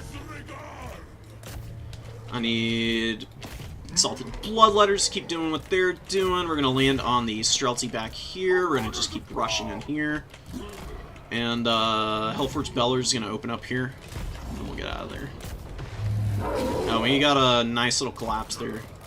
Let's try and dodge and keep this thing alive if we can. Let's go kill her. We got a lot of kills on a lot of really important units for Kislev, like right out the freaking gate here. I think that I think we're in a pretty good position to win this, actually. Let's get our Furies up. Khorngors are gonna eat a charge, but we're gonna pop Relentless Rage here, so that they don't rout, and they're just gonna have an absolute field day. Holy. Alright, that was a messy game. That was a quick game, too. Damn.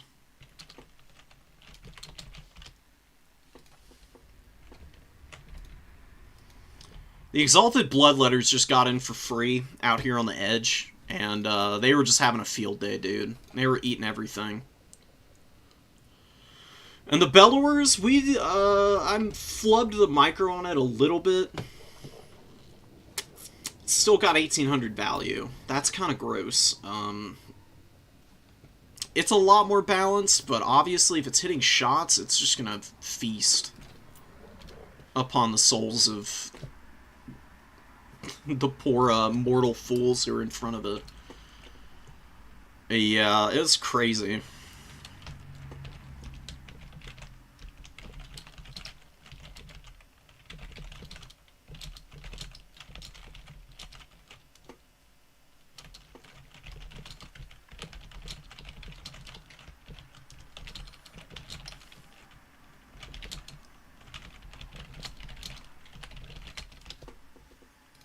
Alright, well, we cheesed our way to a win there. You know, nothing like an overpowered artillery piece to carry you to a win. That's wild, dude. I should have just been more aggressive from the get-go. Honestly, like, the second that I just dove in against Kislev and started, like, closing off their missile play, I didn't have anything to, like, threaten the Hellforge Bellowers anymore. And the Snow Leopards, they got shut down pretty hard by the Minotaurs and just by my baseline infantry. Honestly, I think that's probably the best way. I think the Hellforge Bellowers is going to be really good in rush builds, where you actually do want to use it to get up in your opponent's face early, and just, like, force them off the field. Because it's really short range now, or fairly. I mean, it's, like, the same range as the Ice Guard were, which is why I was so surprised it was taking so much damage. And you can just, like, roll it into position behind units and just blast them into oblivion. It might need to get banned again. Potentially. I mean, I thought that what CA needed to do with this thing was to get rid of the vortex on it entirely. That's what my personal bet is. Or belief. Obviously, they do not agree.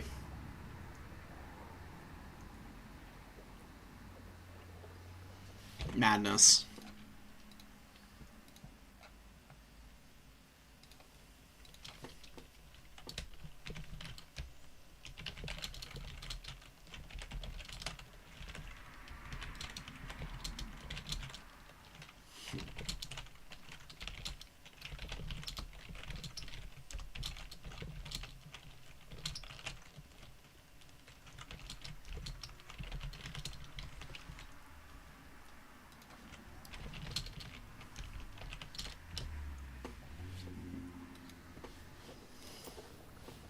Okay, cool. On to the next one.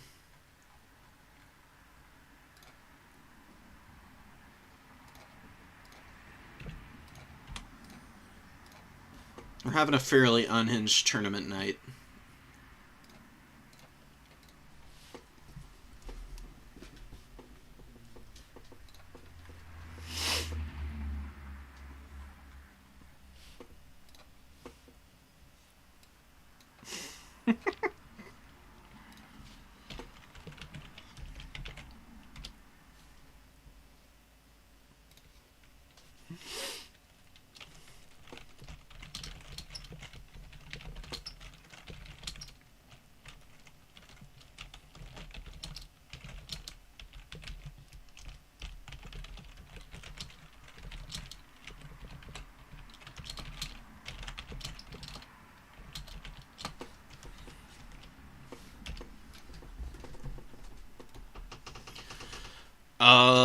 Alright, man. I mean, you got 3 wins here. What are the odds?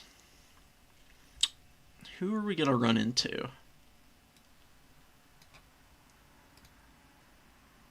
So, Bob is, you know, lost that last round to us. Still with 2 wins. Stingers is up here. I'll flip you over. We all can actually see what I'm talking about. This is the standings as it's looking right now, yeah, obviously, we were the first ones done this round. But, a little surprised to see the way the standings are looking right now, truth be told. Harrison with 1 win. Scrambled Egg with 1 win. Attack Speed 1 win. Hitman and I didn't really get a chance to play our game out, unfortunately. I think it was looking pretty good for me when we actually got the chance to play a reasonable amount. Probably would have been able to win it, just because I killed the Iron Demon so early. But you never know. Just the way it was looking, I felt like it was a pretty solid opportunity to win. You could always end up back in the top 4, though. But Navi and Maximilianer and Stingers, these are the guys that we're going to be facing one of these 3. Whoever ends up winning their matches here.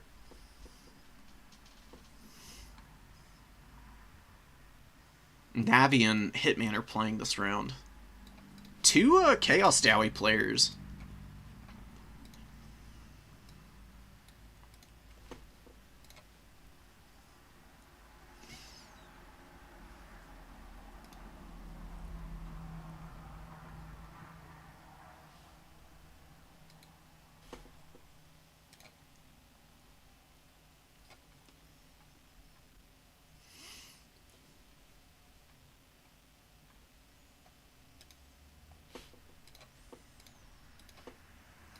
I mean, since we got done really freaking early, I'm going to come in here and I'm going to break down what I think I should have done differently against Ulrich here. Oh, so this was in Turin's tournament earlier today.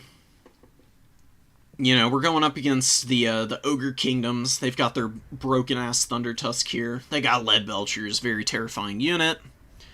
I got Kolek, I got a Firecaster with Burning Head. I figured there would be a lot of Gnoblars. I'd want to clear them out. And, you know, typically just standard infantry just get absolutely run over by the Ogres. That does kind of happen in this game, so I think it did kind of keep me in this match a little longer than I otherwise would have been in it. But I brought the Rotting Riders in the opening, and I'm thinking that these guys might not be very good in this matchup.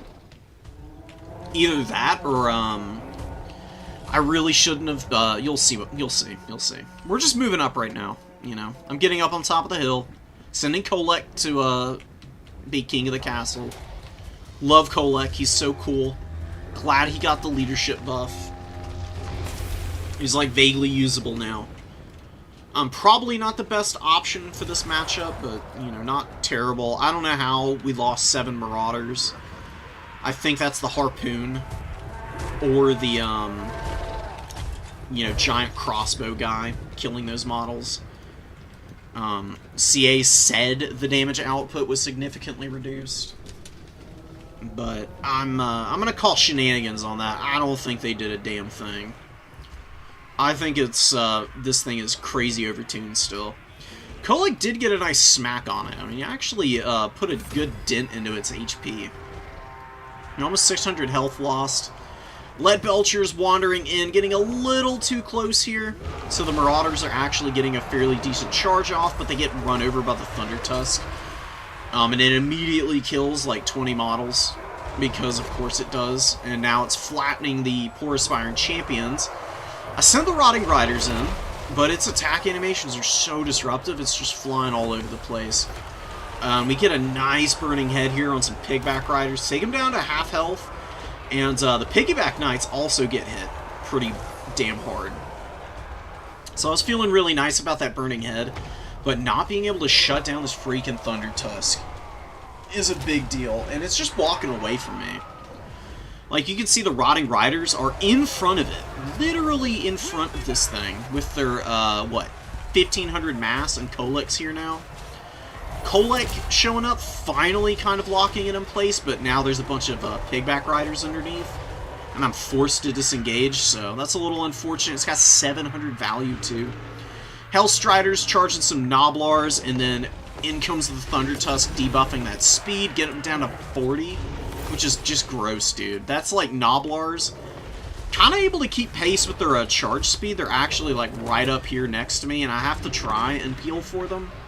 So the Rotting Riders moving back over, Saber Tusk pack moving in, and the Hellstriders just get absolutely fucking walloped by the Thunder Tusk, dude. I mean, it just took them down to nothing in about 10 seconds flat. Another Burn-In Head goes down here. All my Marauders are dead already. I mean, they were completely useless. They did absolutely nothing. Aspiring Champions, though, are holding up really nice. They're doing pretty well. And Kolek's actually getting a pretty good engagement against the Slaughtermaster. Like, we're really beating down on this guy. But Meat Feast is being used here. Keeping this dude in the fight. I mean, it's got its duration reduced by 7 seconds, and it's still almost a 35% heal. It's kind of ridiculous. Rotting Riders moving in, looking to do some damage. Hellstriders in the back here, they were trying to get around to get on top of the Lead Belchers. And they just got intercepted by the Saber Tusk pack and the Ogre Bulls here. So that's another really rough trade for me. It's not going so atrociously that the game is over, but it's just looking so rough, man. I mean, like, the Thunder Tusk has just been bullying the shit out of me. It's got 1,500 value already. And that's just from running over all of my stuff. And this chilling aura it's got is really making it hard for me to maneuver around with the Rotting Riders, who really haven't gotten that much value. There's some Gnoblar Flingers here just thrown away, pebbling me to death, and it's really hurting right now. The Man-Eater Great Weapons have gotten some good value, a lot of that on Kolek. I do have a heal for him. You know, I'm bringing out my Nurgle Wizard. I've got a Forbidden Rod to give me extra WOM and recharge rate. So I'm trying to get a Fleshy Abundance off here. I was going for an Overcast. That was the game plan, but I didn't quite have the Winds of Magic at this stage. And the Ogre Kingdoms are just all over me. I mean, they're just so freaking quick, dude. Fast as hell, and all up in my face before I can really even say go, you know? The Thunder Tusk is one of the biggest issues, again, that I'm running into. Throwing Axes, a little late, peeling them out of here. Mornfang Cavalry moving in. Getting a little bit of Throwing Axe fire in against them. Chaos Sorcerer, just chilling here. A little lazy on the micro. And Kolek is scrapping with the Thunder Tusk, but he's taking a bunch of damage. I popped a Fleshy Abundance on him, but I can only do so much. He's putting a big beatdown on this thing. It's just gonna walk away, dude. And it's got, you know, 10,000 health. My opponent's used a couple of Troll Guts. He's used one on the Thunder Tusk already. Get another Burning Head there. Fairly decent. Aspiring Champions are still grinding away up here. The other one went down already. And we still got a bunch of Gnoblars on the field that I'm trying to contend with. I just don't know how to... I don't know how to deal with the Ogre Kingdoms, man. Like, I don't know what you bring to try and shut these guys down. The, like, Kolek is doing really nicely, truth be told. I'm thinking that maybe you just go with a Nurgle Sorcerer and Kolek. Instead of trying to use Fire Magic, you just use Stream of Corruption and Miasma of Pestilence. And you just try to debuff all of the big scary stuff, like the Mornfangs and the Thunder Tusk. And you try and use Stream of Corruption to kill all of the Gnoblars. And Miasma debuffs, and you keep Fleshy Abundance in the back pocket, just in case.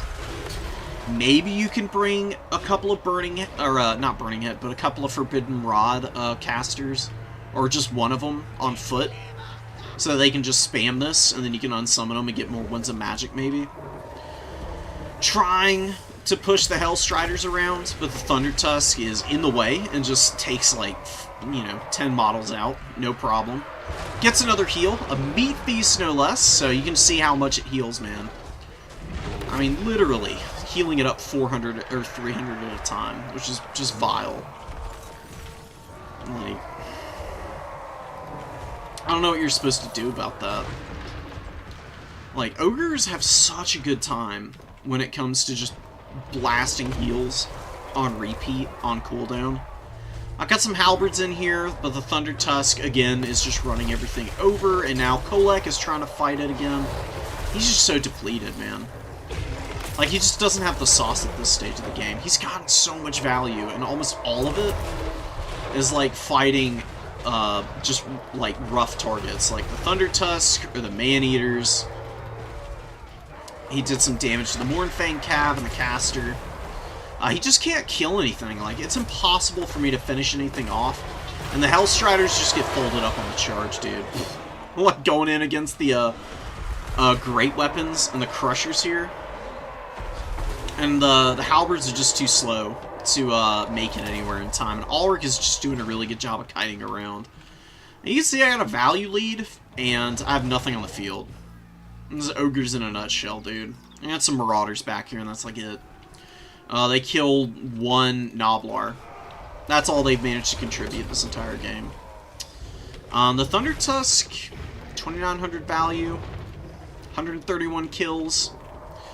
And most of that on my mobility, like the Rotting Riders and the Hellstriders. It doesn't seem balanced at all still. It still seems like it's anti-everything.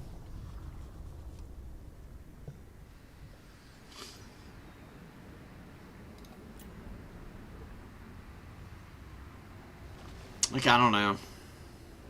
I just don't know how to counter that particular monster.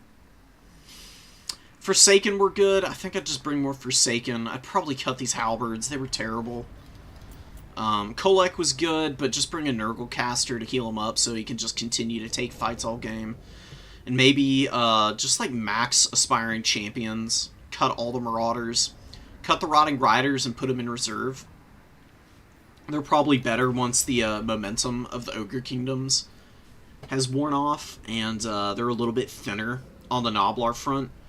Because trying to maneuver around all these pigbacks was just a pain in the ass. They didn't get a lot of value, but they were really hindering my ability to maneuver effectively, and that just put me on the back foot for too long. You just can't afford it against the Ogres. Soul of Damnation is another thing I could have brought, potentially. It might have been nice for me.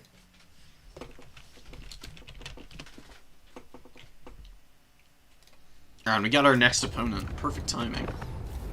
Right as we finish.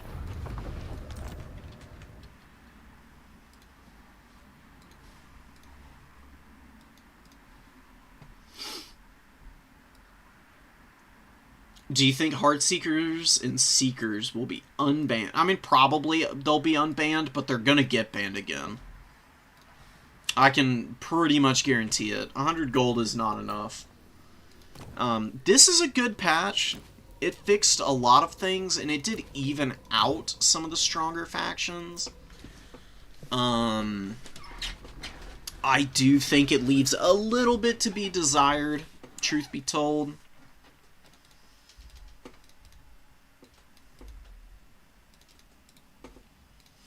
Particularly when it comes to balancing out the Thunder Tusk, Seekers, Beastmen. They didn't really get that much changed about them. I mean, losing a little bit of accessibility in terms of just like cramming your build full of Centaurs. Yeah, that's a little painful, just because they're so strong. But Beastmen have plenty of other tools that they can use. Like, they're not suffering too horribly for all of the effort that CA has put in here. Like, they'll be relatively alright. I don't think they're going to stop being a top-tier faction. They just have too much going for them.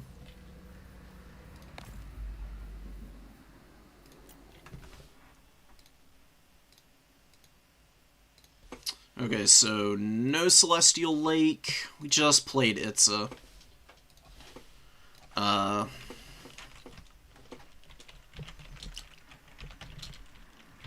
Don't really want to play the same map again.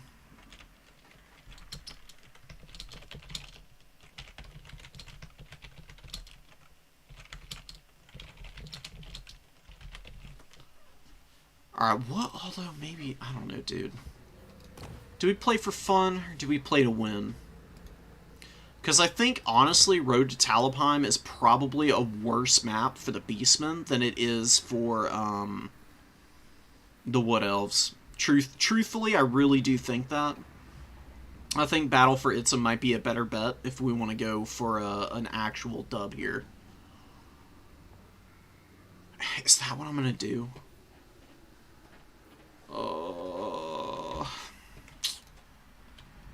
I might need to. Nah, we'll play Road.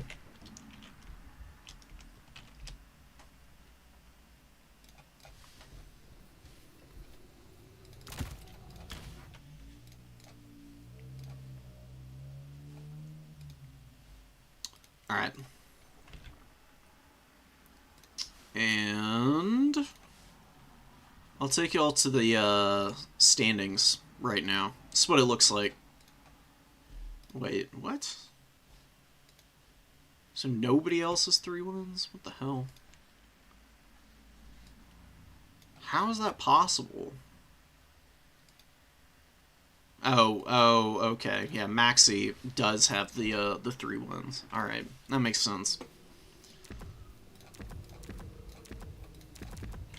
So I'm going to make the build real quick, and then we'll get in here and see what we can do.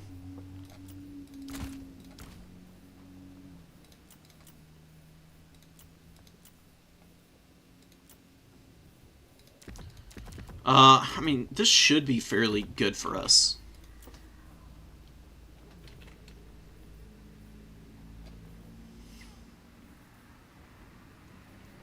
Got some good Lords of Magic.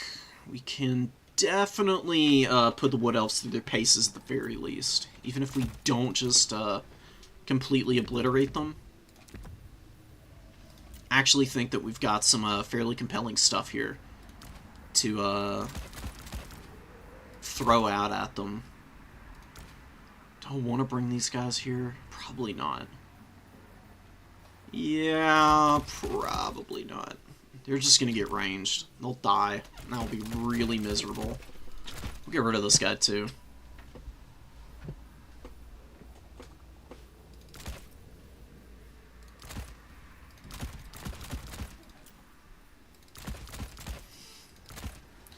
I really wish we didn't have to play on the CA maps. No, I mean, there's not, like, anything wrong with them. It would just be nice to have the opportunity to, you know, be on something a little bit more compelling, so to speak.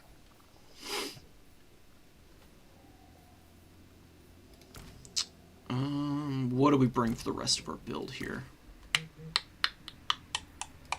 One of these guys, and I have no fucking idea. Eye for Gore.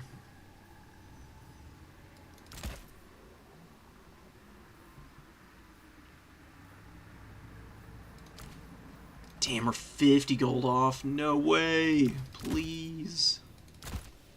I really want these guys, so we'll do this instead. We're gonna go with that. We'll see what we can do.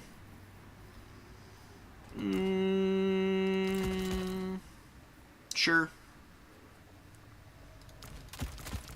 Sure. Definitely. Yeah, it's going to be a really good hedge against a very specific character. It'd be an absolute nightmare to have to run into right now. Especially unprepared.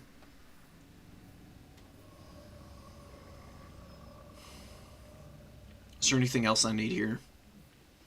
350 gold left? Sure, we'll just cram another one in. Alright.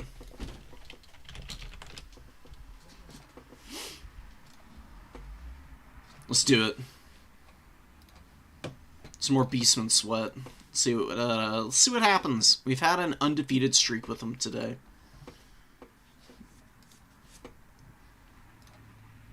If I can get another win here, that would just be money. It'd be so nice.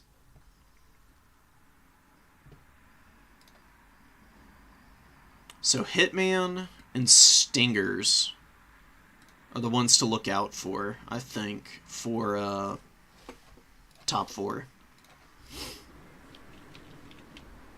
They're the best op points right now, but, you know, a lot can shake up in the final round, and it's all the people with 2 wins are fairly close together. I think we're guaranteed in.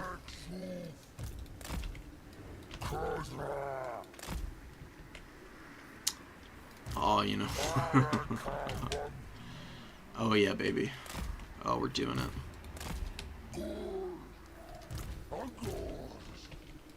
All these spearmen are just here to muck up the works once, you know, Wild Riders and Glade Riders come out.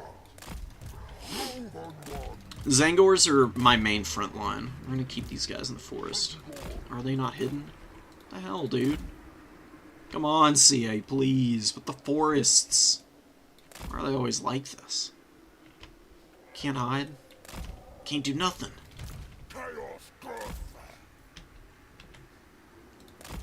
Keep these dudes hidden.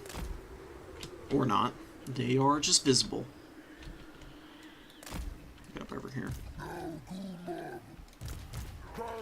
All these guys they're gonna deep strike. That's the idea, at least. Watch my opponent just have a million Wild Riders or Glade Riders there. Alright, I don't know what happened, but I'm back. So, here I am. Sorry about that. It's very bizarre. We disappeared and we have returned.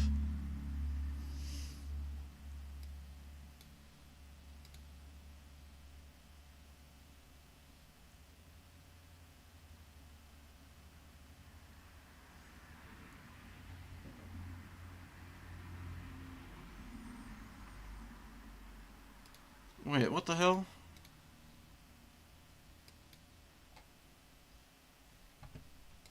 A stream cutout for that entire last game I played against the Wood Elves? Do I need to go back and cast it? What the hell? Did I save it? Oh, it didn't. Alright, holy crap, okay. Okay. No.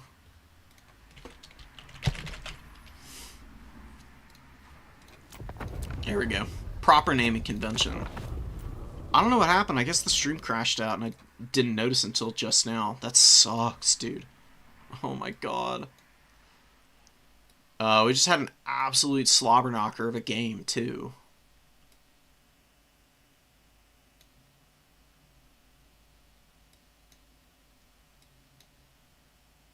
Oh my god, you gotta be kidding me.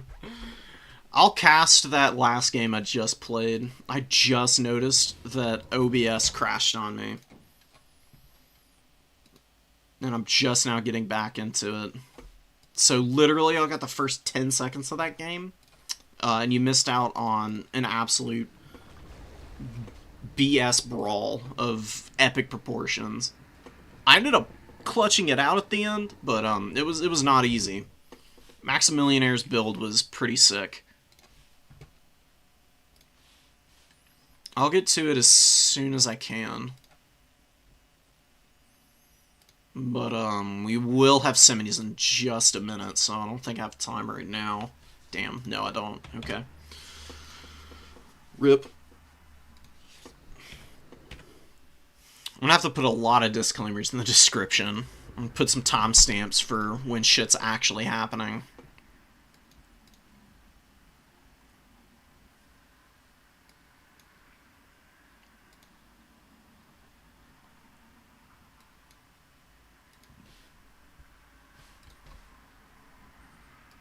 Alright, well let's see who we get for a top 4 match. Let's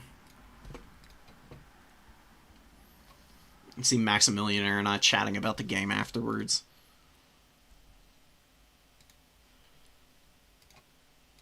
He was surprised to see him, which I don't really blame him. I don't really think Kazrak's terrible, though. He's a solid enough lord, in my opinion. He's really good against infantry. Like, any infantry-heavy build is just going to get bowled over by him.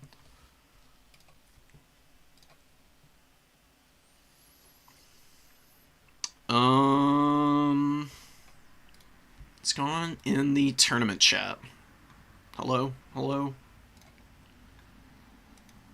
What's the word?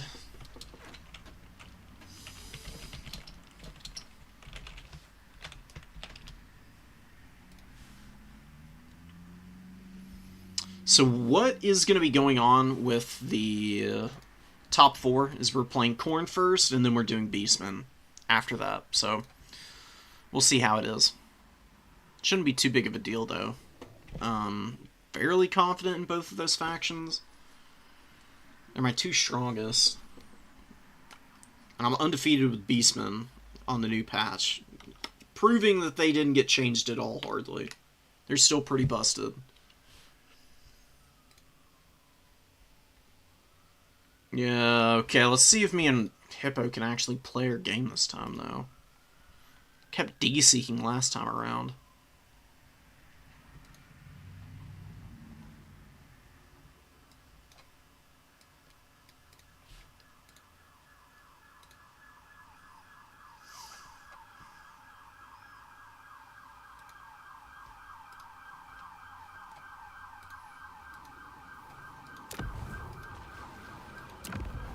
The blessed sirens in the background. Gotta love it. Absolutely amazing stuff. No, I don't know where I'm going. I'm playing no rank matchmaking. I've done plenty of that today. So we get some Khorne in here versus Hitman Hippo, who is going to be playing... not Chaos Dowie.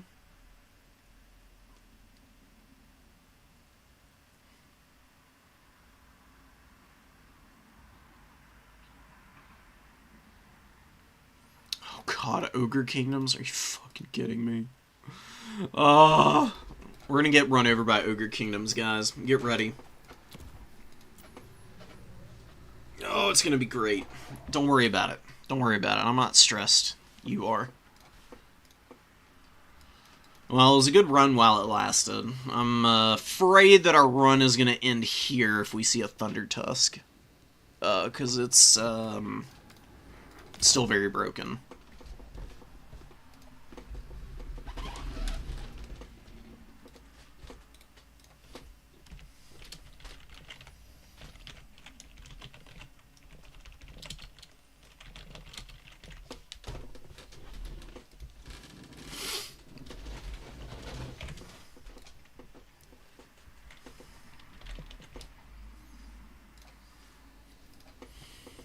Let's see if we have better luck this time. I mean, Hitman and I tried to play earlier in the tournament and had absolutely zero fucking luck. We kept D-seeking.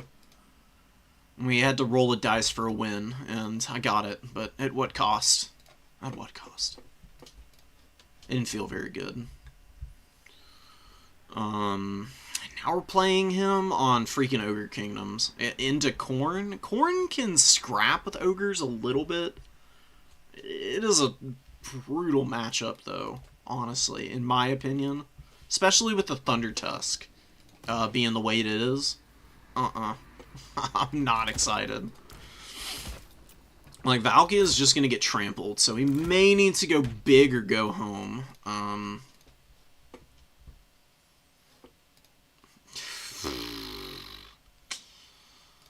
We'll see, man.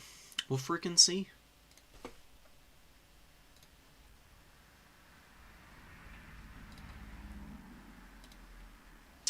Here you go. That's bracket.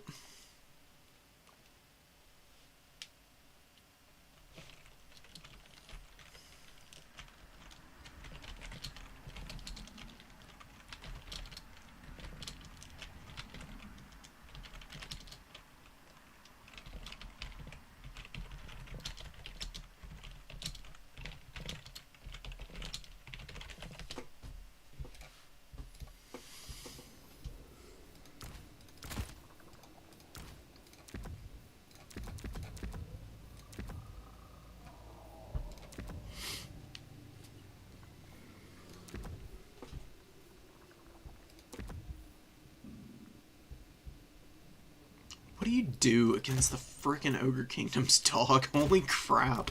I'm just thinking about what I'm supposed to, bring to the table, and every single unit I'm looking at, I'm just like, oh yeah, Thunder Tusk, Lead Belchers, Blood Vultures, Saber Tusks.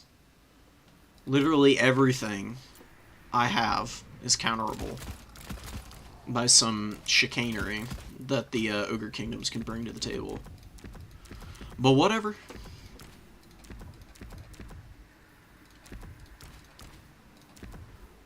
Let's see what we can do. I'm ready. Ooh. Gotta get the voice crack in there. Gotta really, really show just how afraid you are. I feel like that might be a little too risky. Yeah, and yeah. Yeah. Yeah. Wait. No. Yes. Yes. Sure. Okay. Wow, do we have a build here?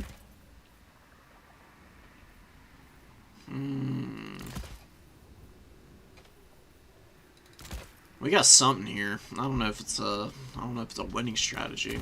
It's a strategy. Sometimes it's more important than having a winning one. Truth be told. Alright. Is this good enough? What is this thing gonna do in this matchup? Probably just die, right? Yeah, this probably just gets mega hard countered by, Thunder Tusk.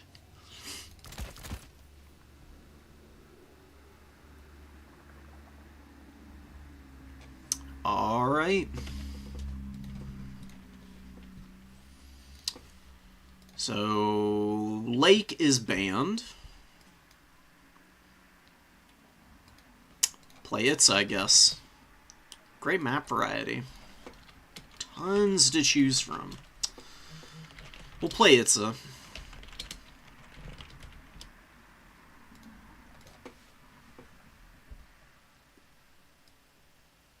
Oh, whoops. Or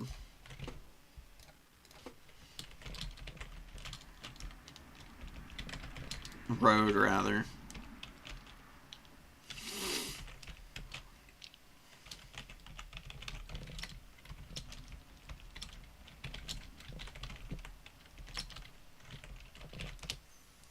Damn. Itza would have been perfect for us against the Ogre Kingdoms. Instead, we gotta play on road. Black Ark is a no. Ain't no frickin' way I'm playing Ogre Kingdoms on Black Ark. I'll just sit back and just absolutely obliterate my entire army. I guess I'm ready. I'm not super chuffed in my build.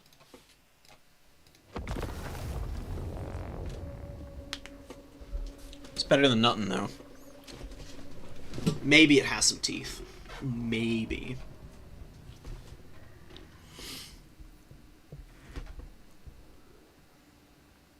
Oh, we're gonna have to close the distance really fast against the ogres, though. Or we're gonna get, absolutely donked.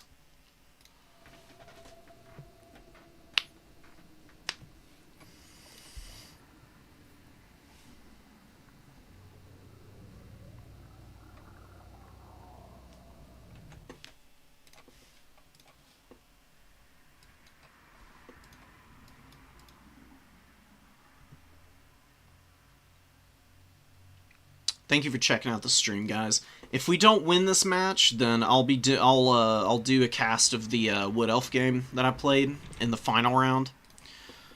Since OBS crashed out on me, I didn't get a chance to show that one off. And then that'll probably be it. But if we win, obviously we go through to the end, and then I'll get to the Wood Elf Beastman matchup whenever I have time, basically. I really appreciate all y'all showing up and bearing with me. It's been a very scattered night. I've been playing a lot today, so I'm getting pretty burnt out, truth be told. Like, I played maybe maybe like 6 or 7 matches earlier. In between rounds of Turin's tournament, and just before and after. Then I played 5 rounds in Turin's tournament. Now we've played, this will be our 5th round in this one, so I played like 20 freaking games. Or is it really that many? 17 or 18 games of Total War today. That gets to be a little much. This game's stressful. It's hard juggling all this shit. It stacks up real fast, so when I'm done here, I'm probably crashing. My ass is getting in bed. I'm gonna go read. Fill my knowledge with some history. Probably pass out. Maybe watch something. You know. I had a lot of shows and movies on my to-do list still. If anybody's looking for a good show to watch, I'm sure plenty of people know what White Lotus is. Watch that. The 3rd season is so good. And then The Righteous Gemstones is freaking awesome. It's so funny. So those 2 are easy recommends. I've been watching the hell out of them.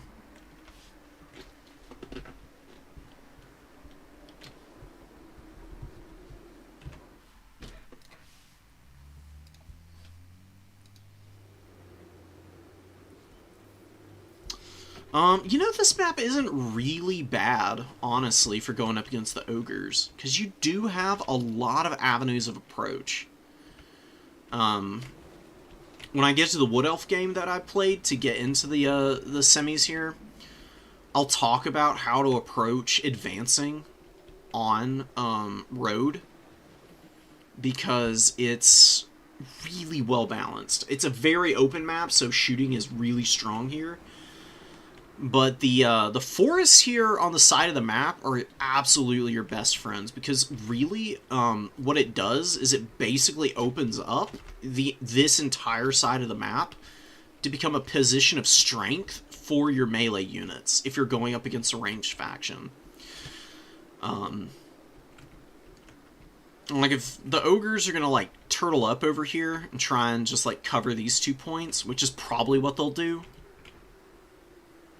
Like, you can move your entire army up through these woods into this tree line and be able to, like, flank around pretty easily, because it's got just this little strip of open ground between heaven and hell, basically. Like, you get through, you're in purgatory here, you're back in heaven here. And you can just, like, scream up into your opponent's formation on this side of the map, even.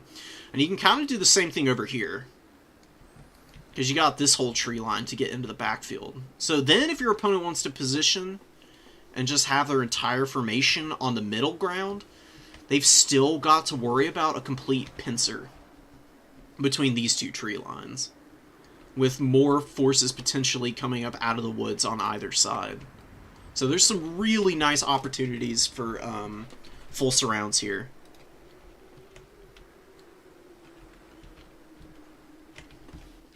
We'll see if I can pull it off. God, dude, me and Hippo just having a terrible time of it, dude. Christ.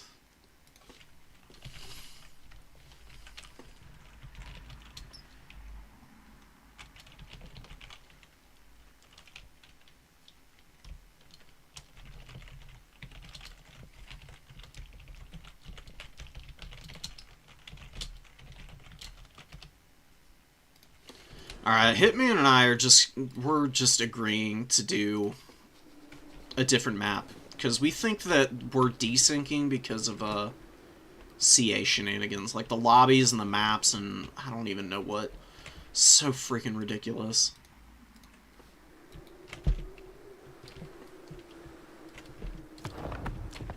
Oh, I'm actually loading in now.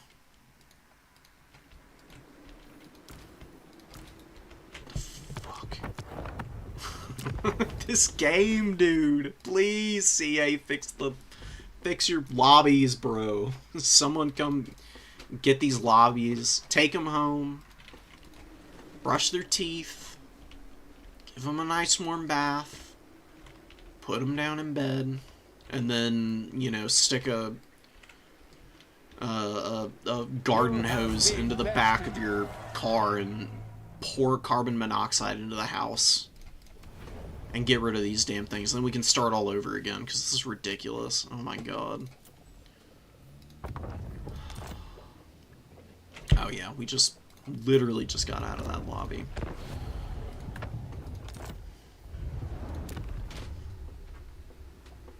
I'm going crazy.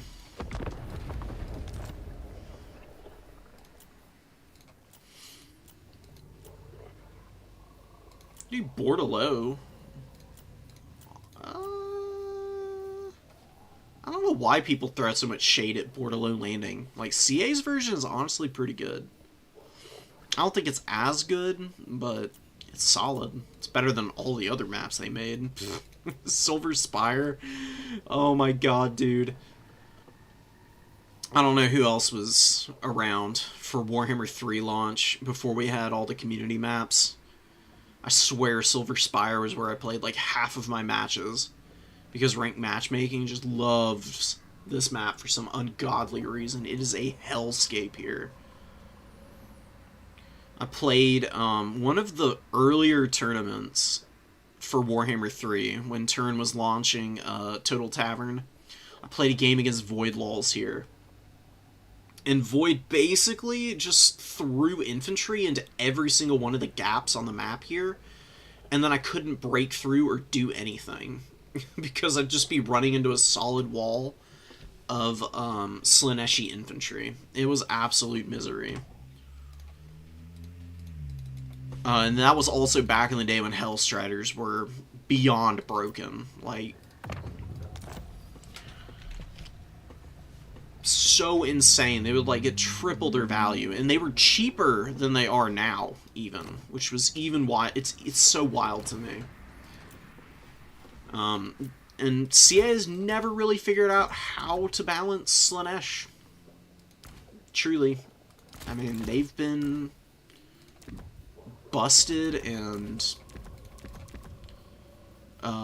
terrible alternately for the entire lifetime of the game, it feels like, with very little in between.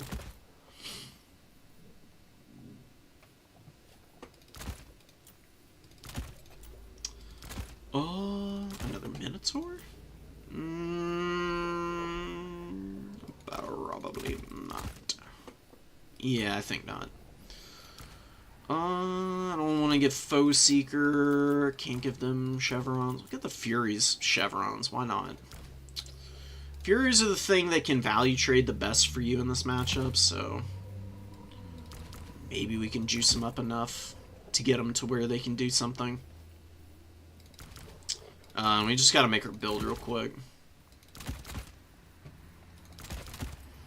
Couple of these guys. Oh, what the hell else did I have?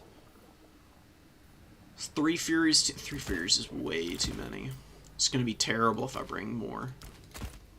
Another Khorne Gore. They just bring so much mass. Why not? Or big targets, I should say. We'll do 3 throwing axes. That looks solid enough. Let's just get in here.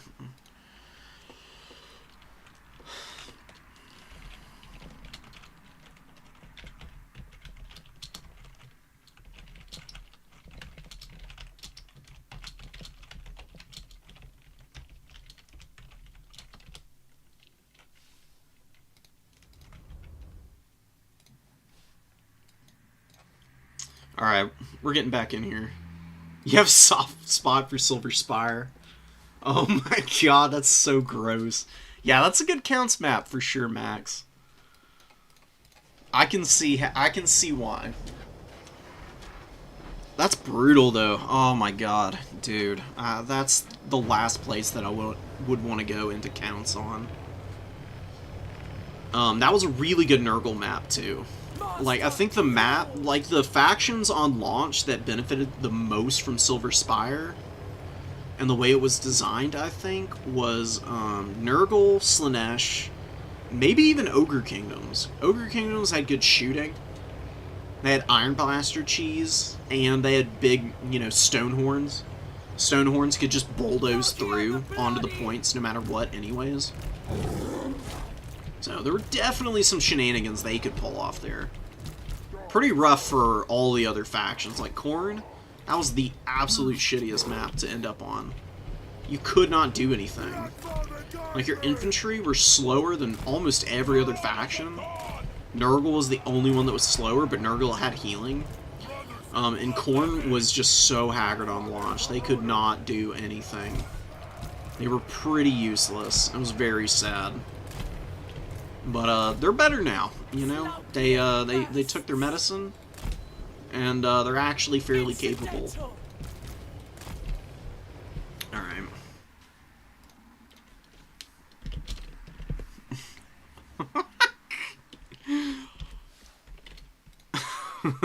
Okay.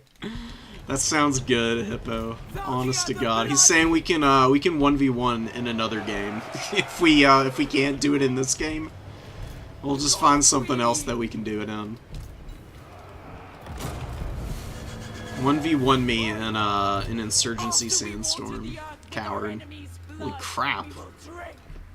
Oh, Ogre pistol build. Holy crap. Oh, and an Iron Blaster. No freaking way. Damn.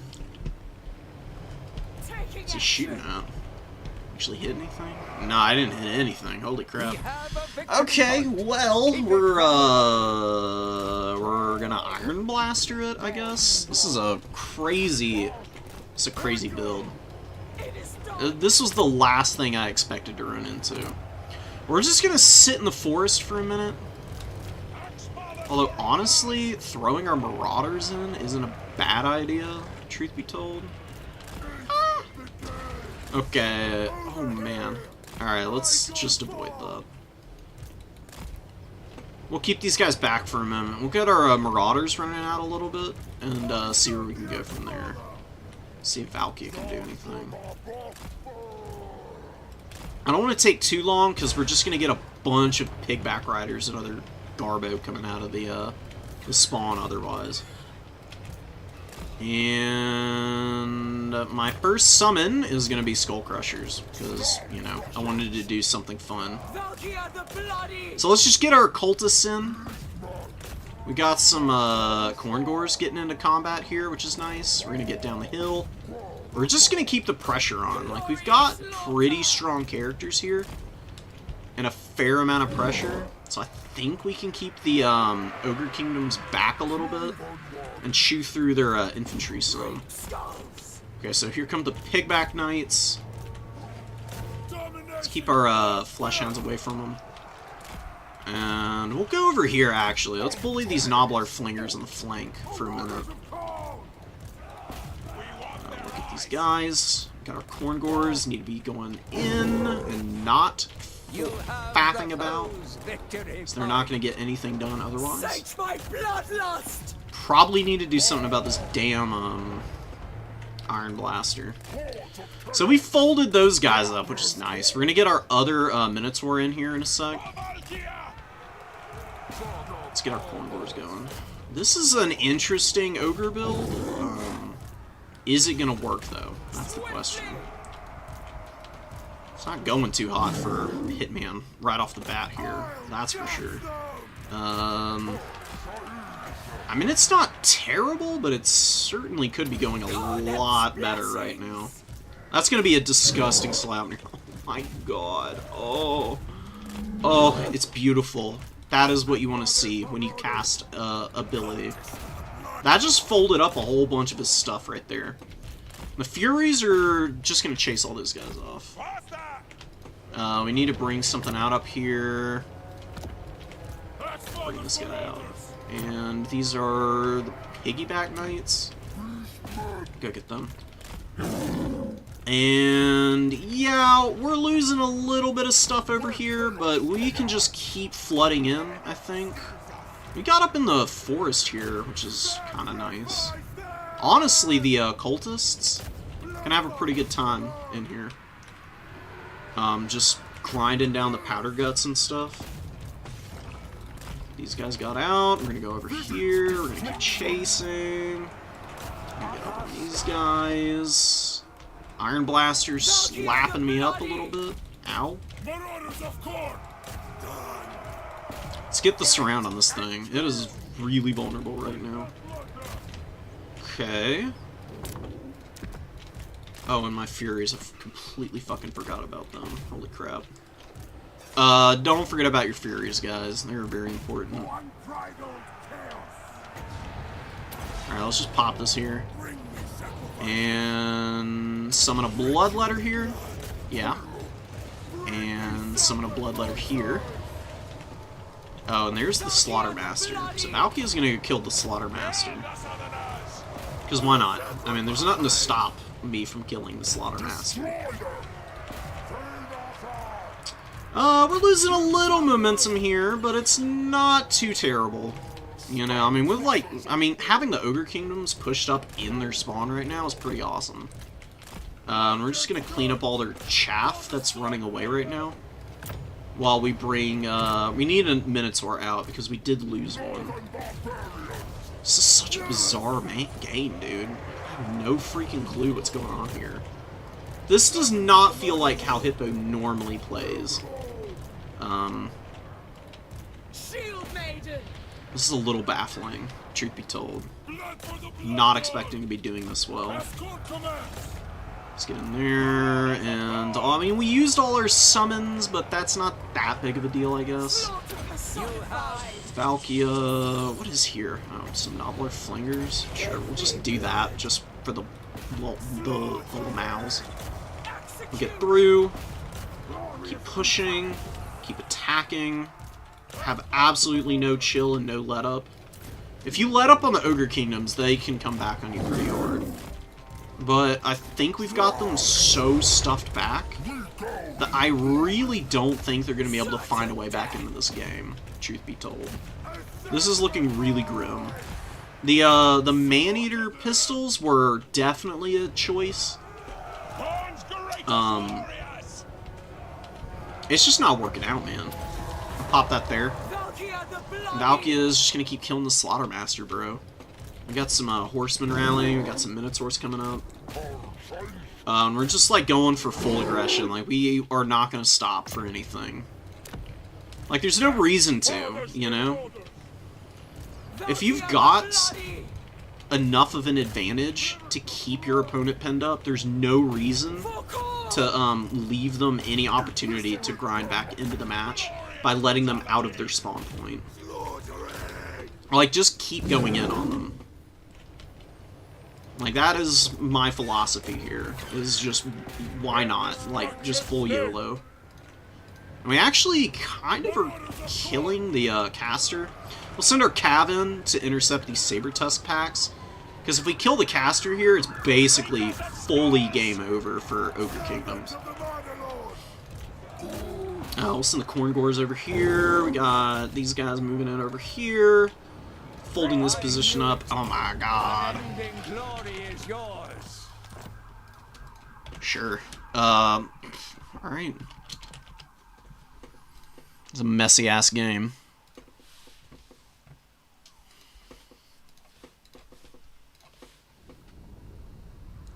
Finals it is then. Yeah, Minotaurs were kind of shit. They really didn't do anything. Dude, the Skull Crushers got 3,000 value. What the hell did they... Oh, yeah, they killed the Iron Blaster. Yeah, the Iron Blaster dying is pretty brutal.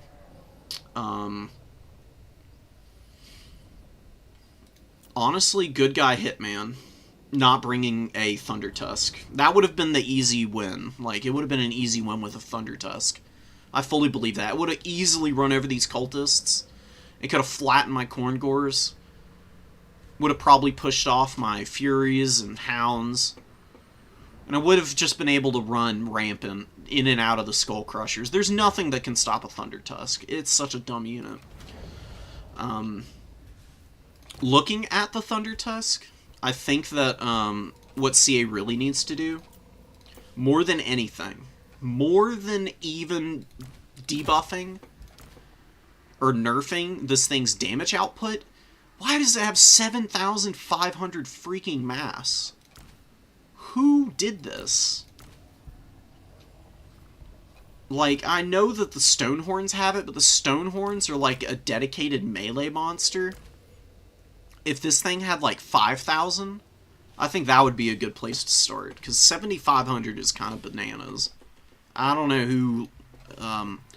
I just don't know. I don't understand the philosophy surrounding this thing. It's very wild.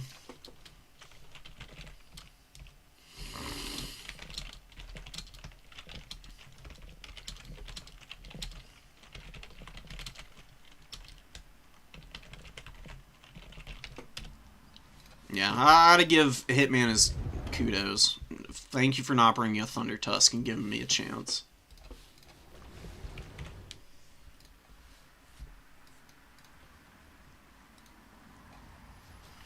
Okay, so we're waiting on the other side of bracket, and we're going to be playing Beastman in the final. We're going to get our first tournament win in, I mean, not my first ever, but in like 6 months, I think. It's been a while since I've won a tournament. I've been getting close. I've been getting into the semis. I've gotten to the finals a couple times. Just haven't been able to close out. Is today the day? Dare I dream the impossible dream? It's me in attack speed. He's attack speed playing.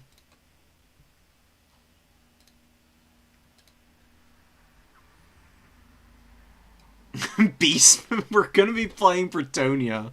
Holy crap! Beastman versus Bretonnia. All right. Let's see if Bretonian buffs are gonna make all the difference for them. Attack speed is an amazing player, so. It's not going to be easy. What am I looking for? My god.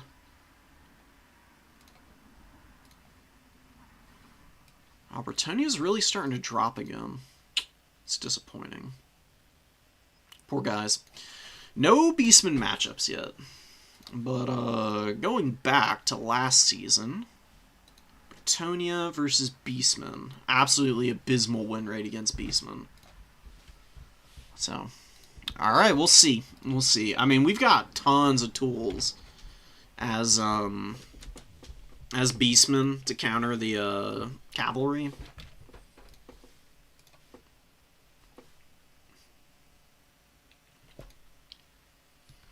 See what we can do. So, we're gonna do finals, and then we'll do my, that damn Wood Elf match. I'm so pissed that y'all didn't get to see that live. I was talking my ass off the whole time, too.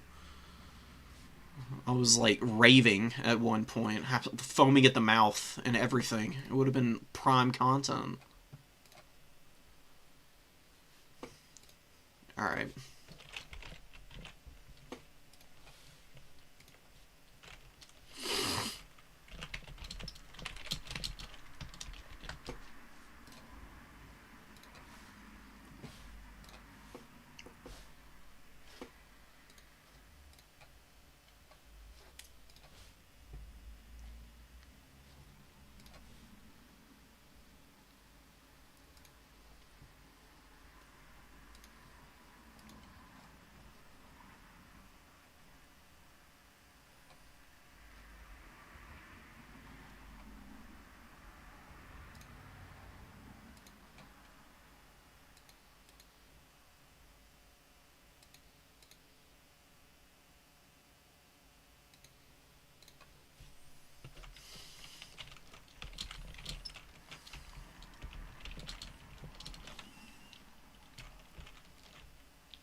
Alright, let's see what we got here.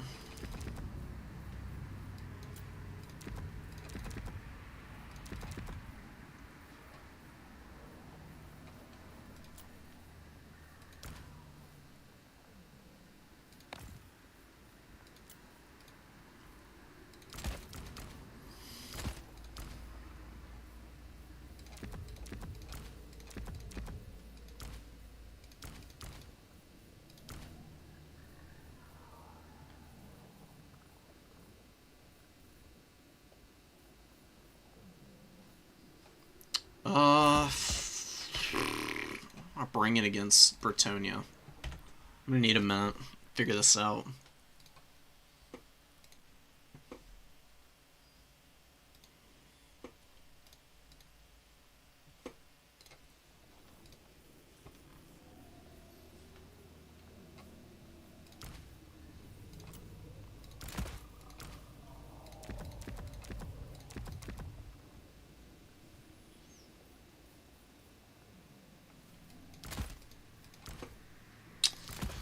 I don't know if Malagor's the right way to go. Might need to mix up the caster and the magic a little bit. I mean, Flock of Doom is great and all. It can be a little hard to maximize value at times unless your opponent blobs up a bunch.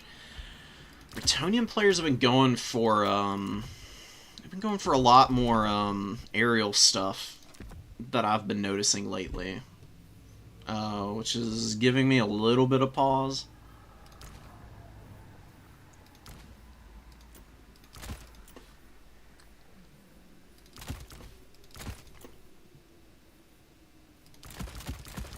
Definitely need something to mitigate missiles. I probably don't want to bring in a whole bunch of my own, though.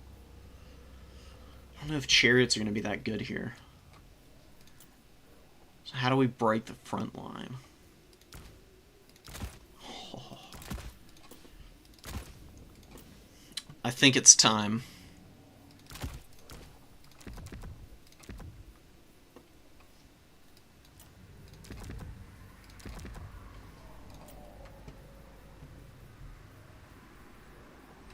And yeah, that'll be nice. I don't think we need this monster. Definitely need some of these dudes. Plenty of this.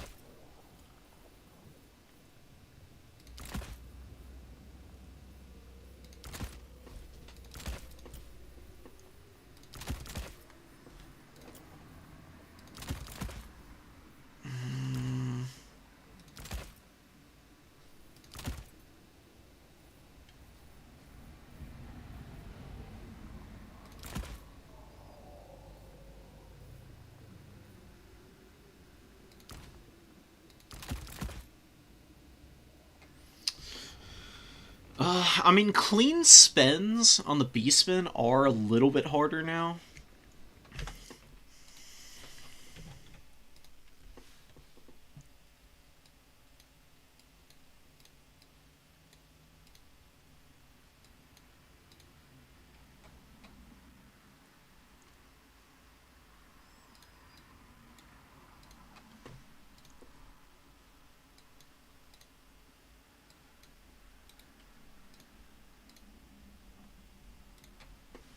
What map are we banning?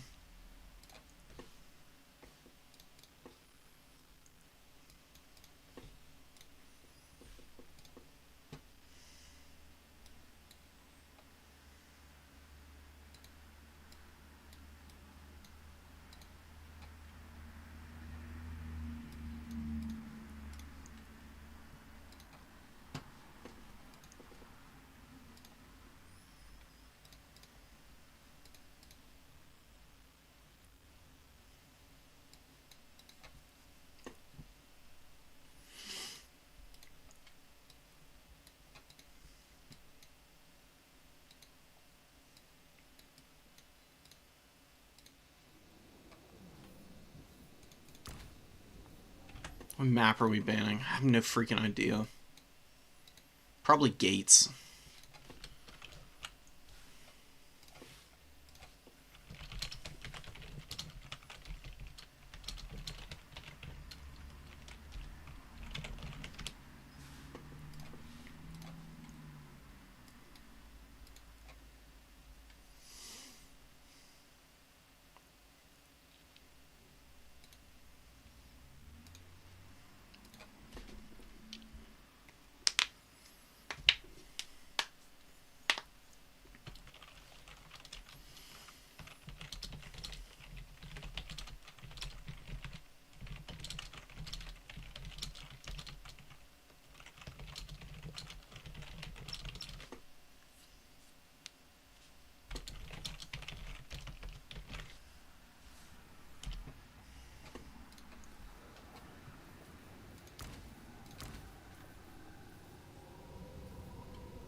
Alright, I feel fairly confident in the build that I'm bringing here.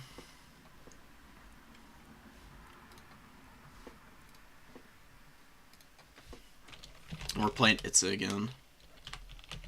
Okay.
Alright, I mean, I feel like I'm fairly ready here. Oh yeah, I gotta swap the map over. Oh wait, no, this is attack speed's lobby.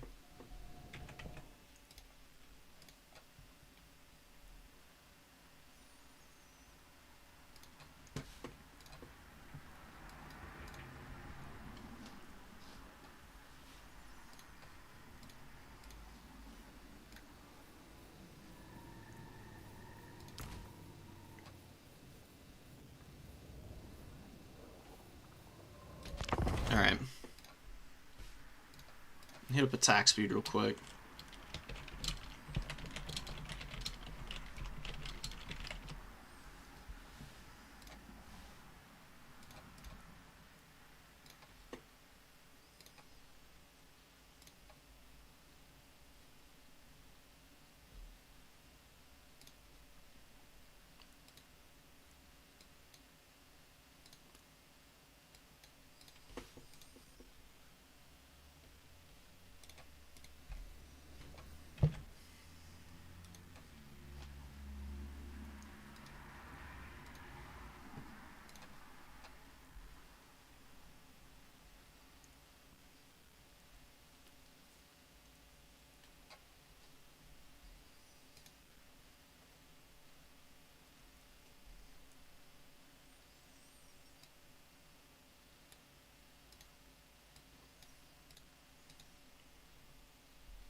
Okay.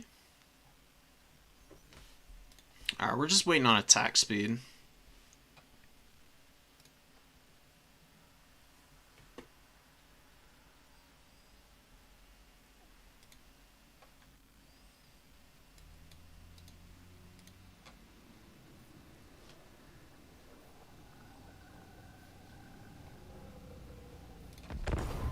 Save my build.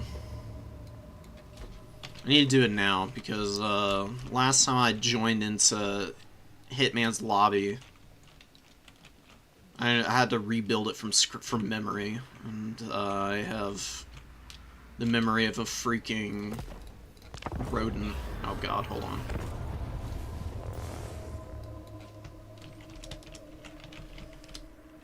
Yeah, that's clear enough. Okay.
Okay, so we're gonna change maps because we're on the wrong one. I'm actually glad that I saved the build this time. It's actually huge.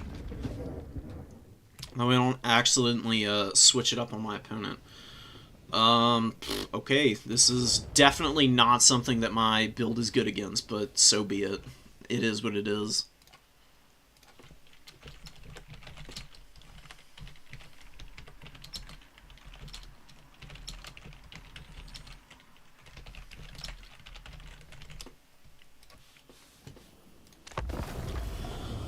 Well,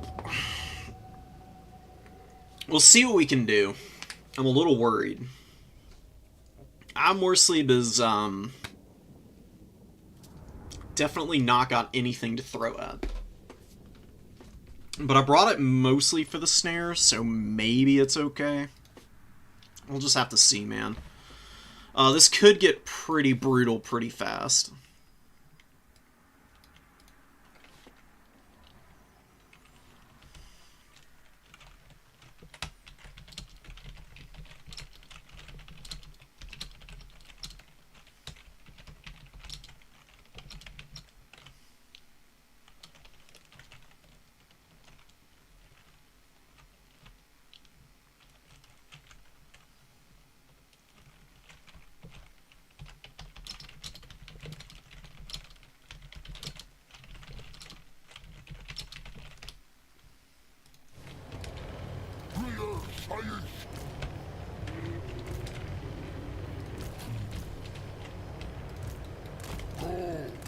Alright, let's get the Khorngor. We're going to keep them back.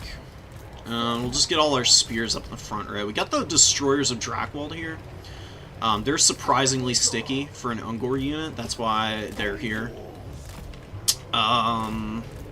Whether they're going to do anything to Knights or not, I have absolutely no freaking clue. Really, we need value out of the Warp Gaze. It's really strong. It's definitely one of the better snares in the game, just because of the unit it's on more than anything. Like, it's 100-meter range, 12-second duration. On the face of it, that seems pretty meh. But when you've got just like a giant beat stick with 54 melee attack, bunch of weapon strength, and a shit ton of ammo, actually gets pretty threatening, because this thing shuts down ranged play pretty hard, as well as also being pretty multi-purpose in terms of like hitting infantry and also cav. It's very mediocre against SCs, and it can't do anything to flying units. And I think attack speed's got a Hippogriff, which is going to be it's going to be something. It's going to be something to deal with. I'm a little bit worried about that particular unit. But we brought a lot of the other good stuff that Beastmen have. We got Minotaurs. Our Razorgors. We got some Sentis. We got the Groghooves, of course. They're really good at hitting flyers. Multi-purposing as chaff clear because they heal. And they've got poison, so they can kite Knights around really hard. It's pretty brutal.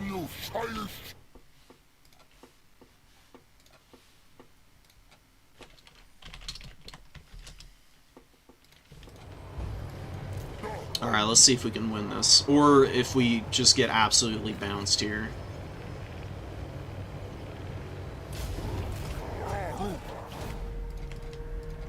So we got the Mannied Yeoman out here. They're capping the side points. The Green Knight, actually, you know what? I have Morsleep against the Green Knight's not a bad matchup. Actually do a bunch of damage to that guy. If he gets into melee contact, because can actually pound down on him. Since he's reliant on Physres. See if we can hit these guys real quick. Nah, attack speed's moving, so I don't think we're going to get any kind of jump there. We need to keep the Razorgors in. Malagor flying overhead of all these guys. We're just going to get up on the middle point. It's going to be kind of hard contesting these side objectives, I'm going to be honest. Our cap weight's pretty poor. We really don't have anything spectacular to like throw out here. We're going to need to be really careful getting these Minotaurs in. We're going to try and move them up.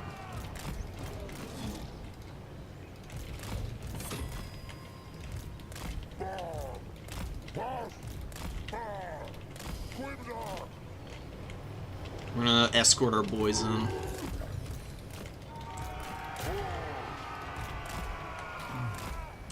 We get bounced in the front line a little bit, but we're gonna get a nice Flock of Doom here.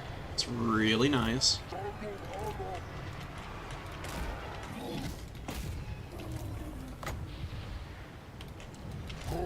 Alright. Let's get up in here.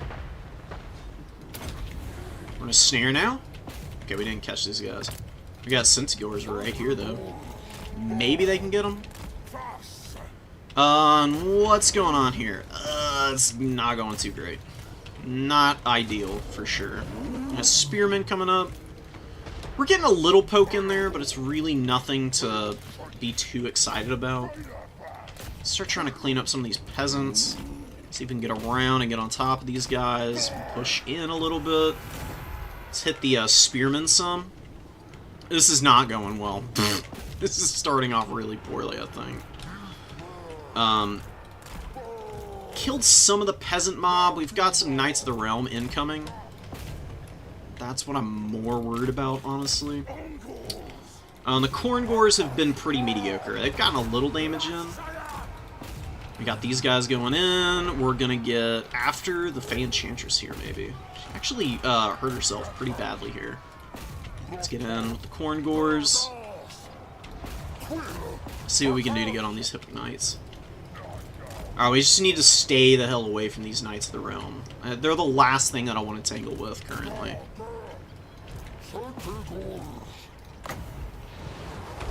What have I got going on in here? Let's debuff the Green Knight. Can we kill all these guys? That'd be pretty hilarious. If we could kill this hero core somehow, that would be just beautiful, but I'm very skeptical that's going to be possible. It's pretty beefy.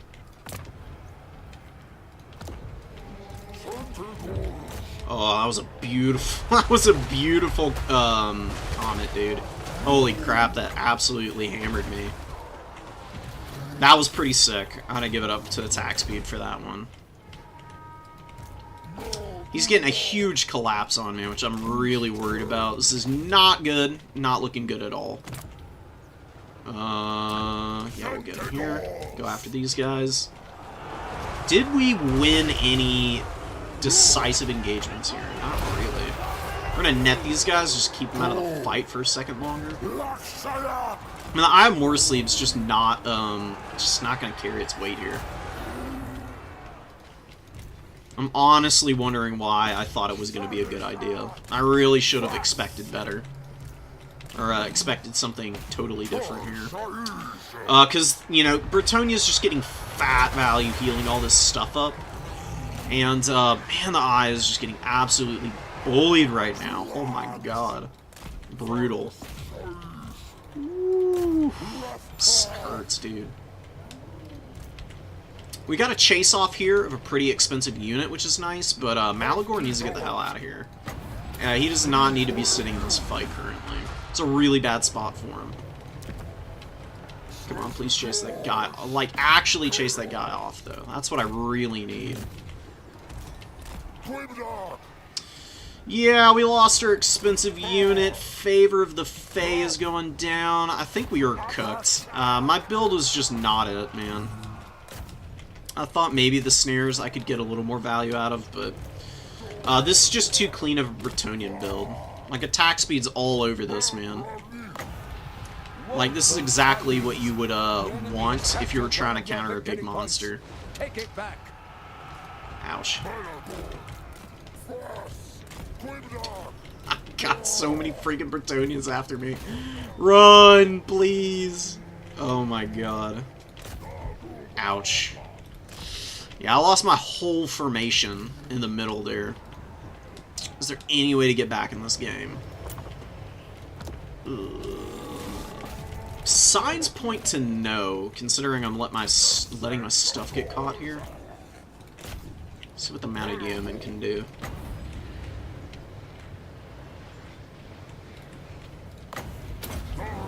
We'll Enfeebling Foe here. We'll Overcast here. Keep running here. Let's get a Razor Gore herd out. Can they kill Knights of the Realm? Maybe. I got the Destroyers of Drakwold all over me here. Oh my god. Ouch. Yeah, dude, the Razor Gore herd are getting countered really nicely by attack speed. He's all over these guys. Damn, dude, they got folded up. Alright, so Razor Gores against Bretonnia, not the way to go. I guess I probably should have expected that, considering they've got plenty of anti-large cavalry. I thought they would do it a little bit better than this, though. I mean, my god, have they been useless. Oh, and the Green Knight has found Malagor, which is terrifying. Run! Come on. Get away from him. Is he, like, stuck on him? What's going on here? Come on, Malagor, please, bud. Get the hell out of here. Yeah, those Knights of the Realm, dude. They're so quick. Damn. Yeah, that sucks. Khorngors just get folded by a nice Chalice. Groghooves are really struggling. The magic is just not going to be able to carry me here. Oof. Green Knight got hands, dog. Holy crap. Yeah, and the Fey Enchantress we didn't kill, so that's rough. Bretonnia's got us. There's no way we get back in this game. They got so much heal value, and the Mannied Yeomen are all over me.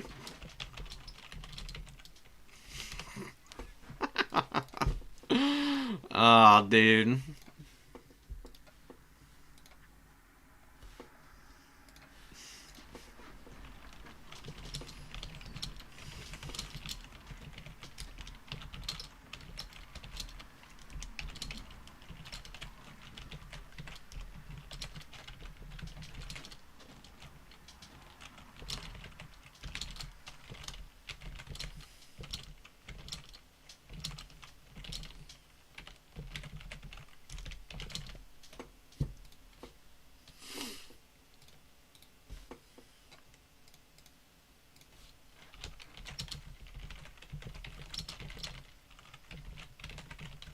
That's unfortunate. I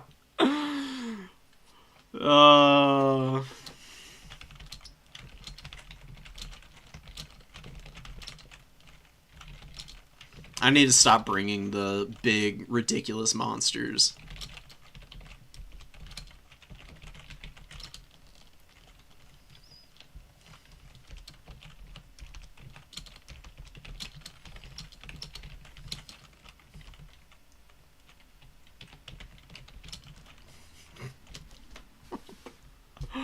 Holy shit. Well, we got bounced, but we did pretty good getting to the finals. That sucks. We just didn't have any answers in that last game. The Green Knight and the Paladin and the Fae together, just getting so many heals and just beating the crap out of the Eye of Morrslieb was so much.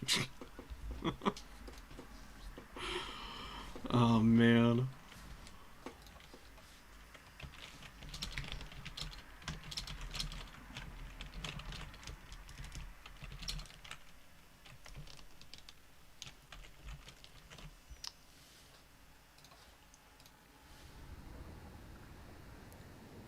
Rip. He's got 1,000 value getting the shit kicked out of him the whole game. 1,600 on the Green Knight, dude. Green Knight's scary. I was not ready for him. Death Magic probably would have been a little bit stronger in this particular game. Khorngors were fine. The Gore herds, the Ungor herds just got folded. Yikes. Where was my value? Not really anywhere. Like, nothing was trading that well. Minotaurs were reasonable.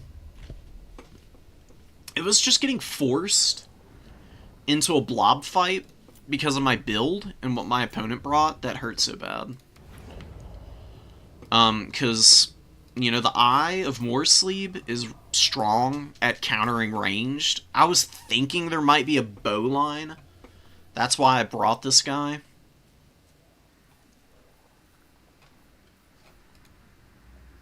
I really did not expect or carefully consider the Bretonnian Goon Squad in that matchup. Horrifying. Oh my god.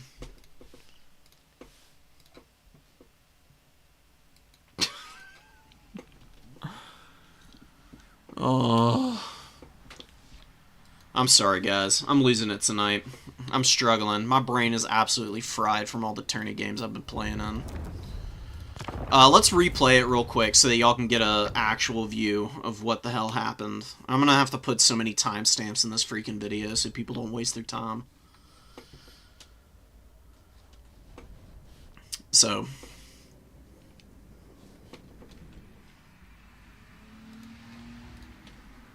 jumping in here, we got Malagor. I got all the Ungors in the world.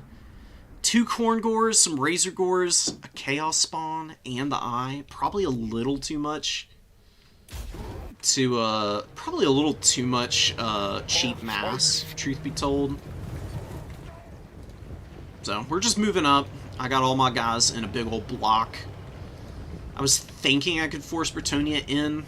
Little did I know that that's exactly what they wanted. Because we got the boy here. Green Knight, Unbreakable. You know, like a Bronze Shield. No armor, but who cares? Like, most matchups, it's not going to matter. You know, got a little bit more extra physical resistance because of the Guardian from the Paladin, which is actually, you know, pretty cheeky. So, non-magical damage is just not going to do anything, because he also has the 15% ward save. I don't know what you do against the Green Knight. That's kind of wild.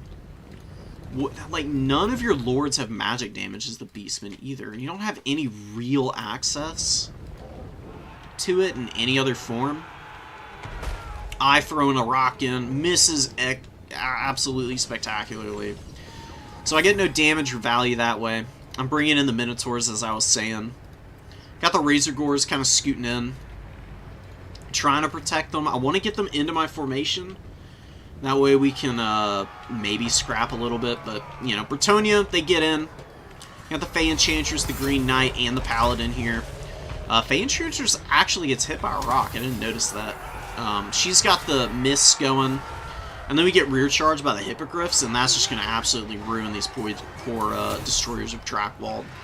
So I'm trying to use the Razorgors to get in here and get a little shock damage going. A blessed, or not a blessed Trebuchet. Just a regular old field Trebuchet coming in. Helps break the leadership, because it imbues leadership malice. Courtesy of artillery, just having a leadership malice on it at base. We got some Centaurs coming in. Khorngors trying to screen the Mounted Yeomen away. I don't want them poking my Minotaurs. It's kind of what I was going for. I'm looking for a surround here. I want to try and lock the Hippogriffs in on the ground, but I don't get deep enough. And instead of looping all the way around, I just kind of crash into the side here, well, where I've already got a bunch of units. So not only am I not really getting a full surround off, I'm also impeding my own progress to get value with my important units. So the spawn of the Minotaur struggling. I think the Eye of Morsleep just clocked them too, in the back of the head. Nice throw, Bozo. And this is where I was realizing I was in a pretty terrible position. Like, the Eye of Morsleep, it really is not a bad combatant. But it's fighting way too much here. I mean, a Paladin, the Fey, and the Green Knight all at once is just way too much. I land Malagor because I think maybe there's a chance I can get in here and try and break the leadership of these characters. If I can, like, get Malagor to beat up the Fey Enchantress, then perhaps that would be a way that I can get into this match. But very unlikely. Destroyers rally way off in the distance. Beautiful Chalice of Potions. There's not a lot of great targets, but there are some Khorngors and the Razorgor who are pretty vulnerable to it, and it does a lot of damage to both of them. Leaving them pretty low in the leadership, very likely to rout here. Centaurs, they got intercepted by these Knights of the Realm, and they just got absolutely canned. Khorngors pushing through. They're going to try and get a collapse here, but I don't have a lot to hold. And the Minotaurs take the worst of that charge from the Knights of the Realm. They're giving a little back, but then the Hippogriffs are coming in. I do get a Warp Gaze on them, which keeps them out of the fight for, 12 seconds, which is great and all, but I'm not winning anywhere else in the battlefield, so I have nothing to spare. And the Khorngors are being very slow, like trickling into this fight. They're not really charging in. They're just kind of like, doing whatever it is. They're trickling. Piss rolls downhill. Or trickles, I guess. The Fey Enchantress just Mortis Engineering everything. Pushing the Khorngors a little too far out. Chasing down these Knights of the Realm. And the Eye of Morrsleep just getting absolutely canned. It's having such a horrible time right now. You can see here, if it would actually show it. It got a little bit of value. Really not terrible, but, these Royal Hippogriff Knights, I've got no answers to them. And they're just, like, killing all my Centaurs. The Khorngors aren't holding in well enough. And some Ungor Raiders and Chaos Spawn are just not going to be able to flip around the momentum of this game. I'm down way too much. I'm trying to chase this poor Paladin down. He did break, but the Centaurs, they're just, like, knocking him around, and he's not, like, routing off the map. He's just kind of running in a circle. This was a good little catch. Groghooves actually get a decent little volley off there and do some pretty significant damage. I probably should have just gone with some more throwing axes. And just a little bit more Centaur support, or maybe the Slaughter Brute, or not the Slaughter Brute, but the Blood Brute Behemoth would have been solid. It's a terror-causing monster. It's really hard to kill. It would have been a match for the Bretonnian Goon Squad here.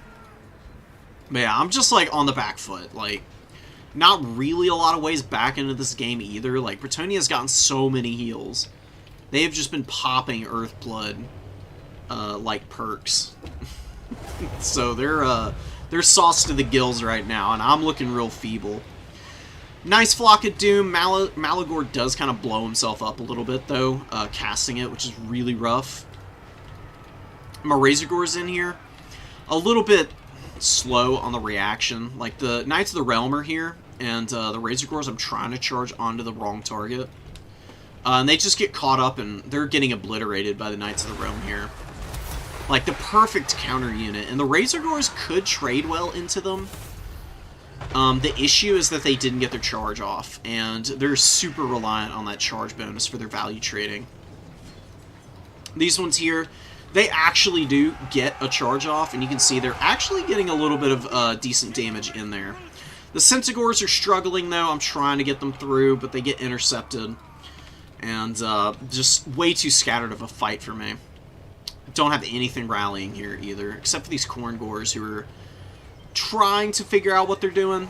But Chalice of Potions is going to come in from the Fey Enchantress. I had no idea it was such a long-range ability. 200 meters is pretty juicy, man.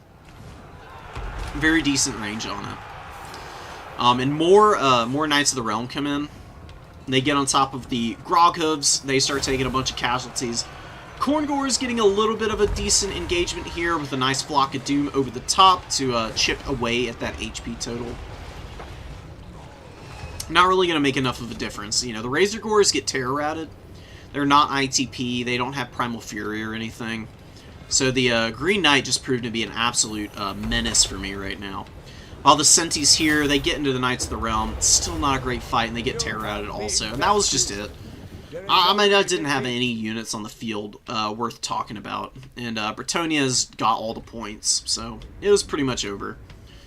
Very much not an optimal build for what I was trying to do. Like I said, I thought maybe there would be like a Peasant Bowman line. Where the Eye of Morrsleep would have been really solid, because they're pretty tightly packed. It does pretty decent damage to any infantry type target that's in a reasonably tight formation. I was thinking I could just like ping pong them off the field one by one with the Eye of Morrsleep while I anchored on the middle point, and then I could push out from there. But Mounted Yeomen are a little harder to hit. Real Hippogriffs got in. Again, the Hero Squad I had no answer for. And then, you know, the Knights are just really solid, dude. Knights of the Realm are a good-ass unit. I have some Pegasus Knights in reserve. You don't see people bring Pegasus Knights often, but I think they're pretty solid. Royal Peggies are really good against demons. They've got a lot of good engagements they can get into in that matchup. But the regular variant would be perfectly fine here, because you don't need the magic damage that the Royal Pegasus Knights have. And, you know, Minotaurs, Razor Gore Herds, Sentis, all really lightly armored units, so they're pretty vulnerable to units like this. They can definitely get hammered pretty hard.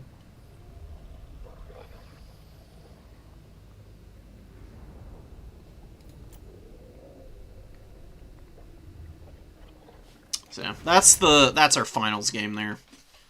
Very unfortunate I wasn't able to get a dub there. Gods, please attack speed. If you could do that, I would. You're my hero, honestly. We gotta cast our Wood Elf game. We got OBS crash on us. The hell is it? Did I not? Oh my god, did I not save it? Please. Oh, here it is. Right in front of me. Okay. We got Kazarak. We got Ungor Spearherd here. Lots of Zangors. Zangors are so good in this matchup because they beat Dryads, like, straight up in a head-to-head. The Wood Elves are pretty reliant on Dryads as their front line when they go into, like, chaff-heavy factions, like the Beastmen. So if you can bring out, like, proper counter-infantry, it can make this matchup a nightmare for the Wood Elves. And they've got Silver Shields, of course, so they're very resilient to the missile play. Like, all these Way Watchers, not really going to have a great time shooting into Zangors. They'll do damage, but it's pretty inefficient use of their ammunition. They got a lot of volleys, though, so that's always something you got to keep in mind. We got a Razor Gore Chariot back here, and we got a big ol' ambush in the forest here. So, like, the idea was, like, I saw the Eternal Guard early, when they were back here, when they first deployed. So I knew that there were two moving up through the trees here, and then, obviously, I can see these Glade Riders and the Dragon. Branch Wraith as well, but I had no idea where the missiles were. But you can generally tell, so when your opponent's got invisible units on the field, generally it's pretty easy to figure out what exactly they've brought just based on the numbers and just doing a little bit of mental arithmetic as to what they've got on the field currently. So like you see a dragon, it's like a 2,500 gold character, even pared down to just Arrow of Kurnus and Prey of Anathrema. Pretty pricey, very powerful, very capable, for sure. You see two Glade Riders. I think they're 600 gold. Yeah, because the Hagbane Tip variant, which has poison and magic damage, they're 700. And then two Eternal Guard with shields, 1,100, and a Branch Wraith, which is like 900, I think. It's just got Melkoths here. So if you're thinking, oh, there's only 3 units left, it's got to be Way Watchers. It's got to be. There's nothing else that it could be. There's no other equally expensive units on the Wood Elf roster that could be back here. If there were like 10 or 11, I would guess that there might be some Swiftshiver Shards instead of the Way Watchers. I'm a little curious why there weren't Swiftshiver Shards now that I think about it. Like, Way Watchers have better damage output and better range. I guess that might be part of the reason why. And they're pretty tough to shut down. And the ROR has a smoke bomb, which means that basically you can't catch them. If they pop that and they kite you away, Wood Elves have plenty of cavalry to compound on the advantage, and they'll catch you out pretty hard. But we're going to try anyways. I mean, the only chance that I have is to just get aggressive here. So I'll bring my Ungor Spearherds through into the trees, like I mentioned a little while ago in stream. Like, being able to flank on this map is a big deal for rush factions, because it just, like, shrinks the map down, really, for kite builds to only be able to operate in the center of the map. If you actually push your units up and around, like, Wood Elves functionally are, like, gonna be pinned up into this corner now. Because they can't really retreat back this way, because there's a bunch of stuff flooding the zone here. Like, there's Centaurs coming through over here, there's Khazrak, there's Tuscarora Chariots, Spearman Herds, and the Blackhorns Ravagers, who are pretty capable, as well as a Razorgore Chariot. And they've got all this infantry they have to deal with. So, Wraiths of the Frozen Heart get in pretty cleanly. I'm trying to micro the Zangor's pass, but I realized that this was, you know, exactly what it is. This unit is impossible to escape from. They've got 2 slows on them. So the speed down to 19. There's no way I'm going to get away from them. So I might as well grind out some value. My opponent makes a pretty big mistake here. The Zangors, they're taking some serious damage. They're getting their leadership debuffed by the Hawkeyes. But it wears off. And now these Glade Riders are pretty stuck in here. Like, almost half of them are trapped in between all of the Zangors and the Ungor Raiders, as well as the Groghooves. Groghooves do get netted. It is wearing off right about now.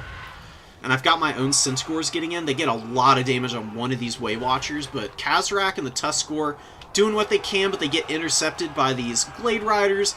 Blackhorns Ravagers pushing through. Again, a pretty nice unit for a Goreherd with shields. They've got some pretty decent stats, and they have Perfect Vigor, which is really sick. Centaurs here get hit by Melkoths. They're not going to be making it anywhere. But this is honestly a pretty big win right here. This was like the first thing that went really well for me. Is being able to kill both of these Skirmish Cav. That's going to give me a lot more room for my Centaurs and my infantry to push into the back line here potentially. Got Wild Riders and Glade Riders all over my poor Tuscarora Chariots back here. They just haven't been able to do anything. They've been, like, stuck in against a lot of these cavalry, which they're obviously not going to be very good against. And the Razorgore Chariots are also taking pretty significant casualties. These actually do have the melee attack and weapon strength, though, to fight Cav. They can do some damage. It's not a good trade, but it's better than nothing, and they can stick in pretty nicely. Excuse me.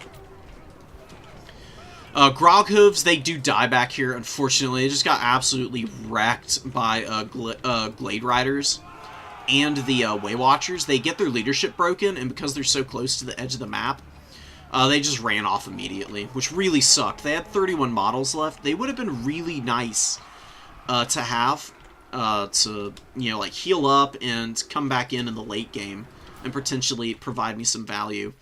This Zangor unit is basically just killed the Branch Wraith.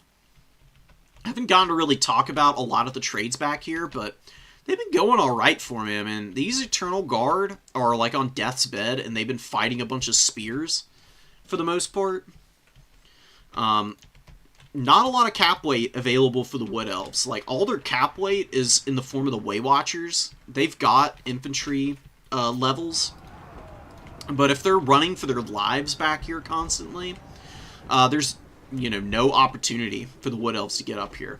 It would have been nice to get this number 3 objective, but I'm contenting myself with the fact that we've done a very good job of shutting down what infantry is on the field here. Wraiths of the Frozen Heart are going down.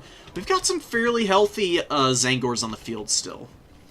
We're not doing amazing. Like, the Ungor Herd are pretty bad, but this Zangor unit with 87 models.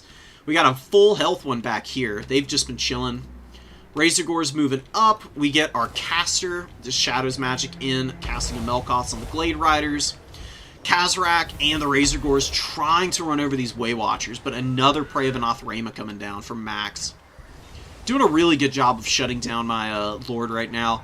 Arrow of Kurnus, I believe, hits him, and he's just getting absolutely pin-cushioned. Way Watcher volleys are devastating, man. They hit so freaking hard. And since he's not in melee combat, the Darkmail wasn't active on him while he was getting hammered, and now the Glade Lord just lands on top of him for free, terror routes him, He's about to run off the map. He was so freaking close. But we're still doing an okay job of shutting down the Way Watchers. I mean, we're wearing them out this entire time. Killing models, most importantly, and making them a lot weaker and less impactful in the late game. It's going to be pretty huge for me. Kazarak does rally, like, literally on the map's edge, but before I can get him away, the Glade Lord finds him again. She just loves this guy. You know, she's just saying hi, but they're having some weird little issue right now. I don't know what this was.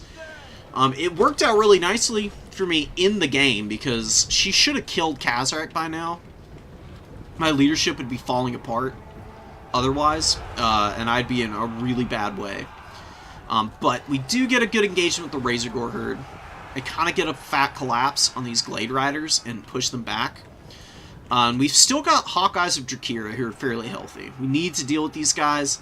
Way Watchers back here. They've gotten some pretty good value. We get a really nice Melkoths.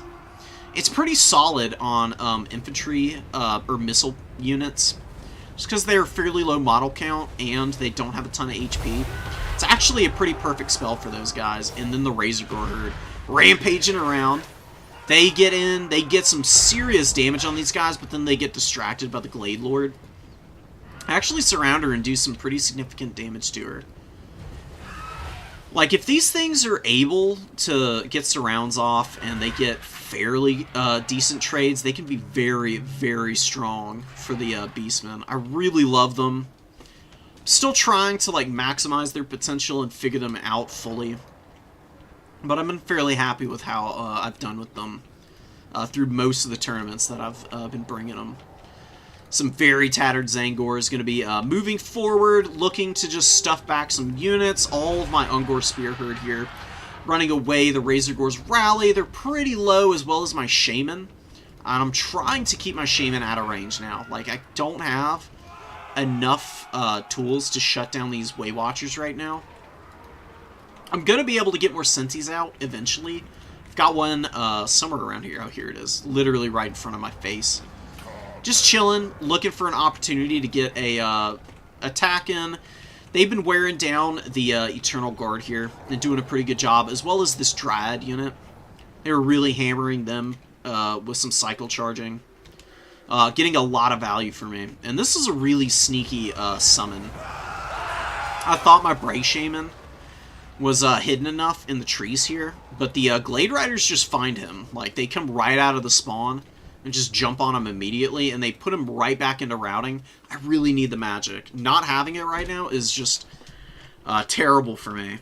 It is absolutely the last thing that I can afford to have going on right now. And these Centaurs, did they get hit by Melkoths? From whence? I don't know what that was on them, but they were taking some kind of damage from some source. Razorgore Chariots come back out. Did okay the first time around, but this is where we're really looking to get some serious value with these guys, and they were just rolling over this Dryad. Taking them down to about half health already. I get an Enfeebling Foe off on the Glade Riders here. We do have a little bit of a rally with these Spearmen and Bray Shaman, who I really need to get into combat soon. Sentis get netted for the last time. It's the last Prey of Anathema for the Wood Elves. Still got a couple Arrows of Currents. I'm kind of surprised we didn't see them get used more aggressively. I mean, just holding on to them, definitely not what you want to do, but, I mean, you don't want to waste them either, necessarily. But Way Watchers getting up here on the point. Finally, the Wood Elves are getting some cap momentum. They're trying to take the number 3, the number 2. They were getting the number 1 for a bit, but these Centaurs and the Razorgore Chariots have really put a damper on that. Like, this Glade Guard, or the Glade Rider, I should say, is getting Melkothed right now. Losing a bunch of health. I mean, serious damage to them. The Bray Shamans really hasn't done a lot for me, but they're fairly cheap. This guy's 900 gold, I think, with what he's got on him. Which ain't nothing to spend, quite frankly. Zangor's fighting the Dryads, doing some good damage. I pulled him away from the other Gore herd that was here, just because, you know, the Glade Lord has Terror. I didn't want all of my infantry to Terror route and then proper route off the field. So I just wanted them to be a little bit more split. They get a pretty nice engage against those Dryads, obviously. Centaur's folding in here, and we're finishing off a lot of the Way Watchers here. Plus a little bit of extra damage on these Glade Riders. An Enfeebling Foe going down. On the wrong target. I didn't mind, though. It was just keeping these Centaurs in here, basically. I mean, they were, like, on death's bed, practically. This Razor Gore Chariot, it's done alright. It's just been so hard to get value out of these. Maximilian has been doing a great job with the calf pressure. I mean, just, like, constantly stopping up the Razor Gore's momentum. They do fold in here, and you can see, I mean, contributing a little bit of damage against these Glade Riders. Oh, and the Branch Wraith did come back out. So it was a Melkoth going down on my guys. And there's another one on the Centaurs. They've done a pretty decent job of trading, though. And I'm bringing out another Razor Gore herd. Some more Centaurs, just lots and lots of Centis. I've only got 4 in my army. So every chance that I get to bring these guys back out, I'm basically taking, while trying to preserve as much of my infantry as possible. We got some Gore Herd rallying. Going to use them to try and stuff these Dryads. I've got the double cap still. I'm doing a very good job of keeping the Wood Elves off of the points. And honestly, the value trading really isn't that bad for me. I'm only down by about 900, so to speak. And I've shut down most of the high-value units that the Wood Elves have. With the fact that this faction is so quick, I am going to be able to just throw stuff up onto the objectives whenever I have a little bit of free time. We get a really nice collapse on this Dryad, too. Zangor's Fix, and then the Gore Herd and very tattered Centaur here get a great rear charge and take a ton of health out of these guys. While the Grog Hooves are just going to be continuing to stop up momentum. Getting in on this Glade Rider with the bows, as well as the melee variant and the Dryads here. Doing a fair amount of damage, nothing too crazy. We do need to pull back out of here. These Way Watchers, they just break randomly. I don't know how they were hanging in there with so few models. Razor Gore Herd running over these Dryads, Centaurs, helping this Chariot here continue to hound down this Dryad unit. And we do barely manage to win on the points. It's crazy close. With the Glade Lord on the field, as well as the Branch Wraith nailing a lot of my stuff with Melkoths, I do think that the Wood Elves probably could have won that game if they had a little bit more time. They were just so thin in the opening. Like, I didn't value trade amazingly back here, but it was even enough that I was able to drag down enough of his forces to keep him from ever overwhelming the battlefield and getting up on the points in any kind of consolidated position. And sometimes that's all you need to do, man. I mean, it's an objective-based mode, after all. It was a crazy well-played game, though. He did a really good job of shutting down Khazrak, had all the answers in the world for my Centaur pressure. Did a pretty good job of containing them for the most part. Didn't really have answers for the Zangors, though. The Zangors were able to just hold points and grind out a lot of value for me. They all did reasonably well. Pretty much across the board, value trading up for my infantry. And this Ungor Spearherd got 800 value. 2xing. Khazrak was really bad. He just struggled so mightily.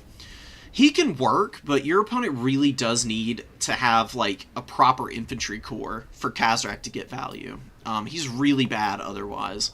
And this is not the build you want to be bringing him into, but obviously you don't have any way of knowing that ahead of time.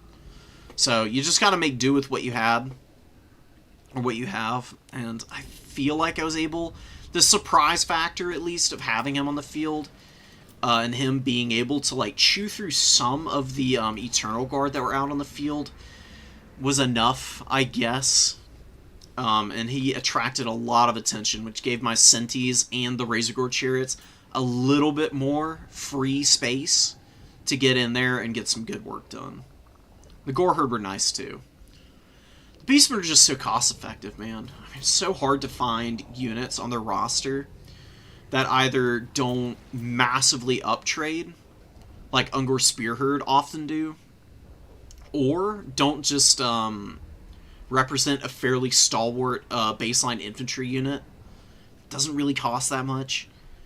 and very routinely is going to be getting their value back plus a little bit more, and just holding on to objectives, which is really awesome. It's probably, honestly, a build like this would have worked better against that Bretonnian build that I went up against than the Eye of Morsley did. Even though it wouldn't be all that optimized against the Bretonnians either, at least I've got a little bit of, like, solid cap weight and stable infantry. And then, you know, the Razor Gore Chariots, you can kite around with them pretty aggressively. They're pretty fast. When they've got Primal Fury active, they've got 77 speed, which is pretty bananas. For a chariot unit, they're probably the fastest in the game when I'm really thinking about it, outside of the Slaanesh chariots. I think Secret Chariots are the only thing that's going to outspeed the Razor Gores. Because Gorby's chariots are slow. Let's give it a little look. Doomflayers might be similar. Yeah, they're close. They got 72 speed. Tomb King chariots. I guess they're middle of the road. They just feel fast. I mean, it's the fact that they're fast and have so much mass that makes them such a menace. Like, 2,000's pretty substantial. They really don't have a problem running over infantry at all. They're very, very good at it. It's very safe to bring these. It's one of the safer units on the Beastman roster, in my opinion. There's definitely times that they can struggle, but if you just bring one and you micro it really well, it's almost always going to get its value back. And it can double as a anti-infantry or an anti-footlord piece, because they got a great bonus versus infantry. Primal Fury up. They're getting up over 60 melee attack against foot characters, and they got 70 weapon strength, so they can chew on stuff like Valkia pretty good, as well as having really high mass, of course, locking things in place. They can be really good for pinning something down until Minotaurs arrive, who can then, like, finish off a unit. So, there's a lot of utility in these, outside of just pure value trading.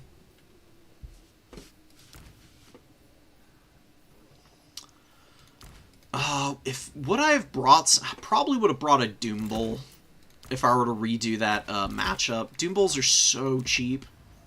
$12.50 for a capable combat character. You can bring Slaughterer's Call. Gives them a little more leadership. Getting pretty close to being a unit that you're not going to break until it gets down to about like 1,000 HP with 88 leadership on the reg. It's enabled when in melee, but that's really where it counts the most if you're low HP to be able to hang on. And then just bring it... I'd probably just bring a Bray Shaman of Shadows again. Such a good character, man. 945 with Melkoths and Enfeebling Foe. You don't really need Enfeebling Foe, but I've gotten a lot of use out of it in the past. If you use it right, you can usually get away with casting it. It's got a very quick wind-up. You basically insta-cast it. It's like got a 1 second spell cast time on it. So it can be a little hard to keep track of. And it's got a very unobtrusive effect, like on the unit that it's debuffing. They get covered in like some vague shadow type deal. And it looks a lot like the Melkoth's aura. So, you know, I wouldn't be surprised if oftentimes people get hit by Enfeebling Foe and they think, oh, well, it's Melkoth's. There's nothing I can do about that already. And they don't bother pulling their stuff out of combat. Because, you know, speed debuffs really hurt. It's very hard to get away from Beastmen when you're slowed down at all. Just so quick across the board. Especially with Primal Fury up. You got a lot of units getting up into like the 80 and 90 range. That's why they're so good, man. I mean, it's a lot like Slaanesh in terms of the style. Like, you can get up in people's faces early. You can bully them off of points. You don't have as durable of infantry, of course, but it's still reasonable. You got good damage output on them at the least, with, like, Goreherd. Korngor is very good at up trading into mobility. Obviously, Bestigors have their time and place. I don't think they're great, but they're solid. They're usable for sure.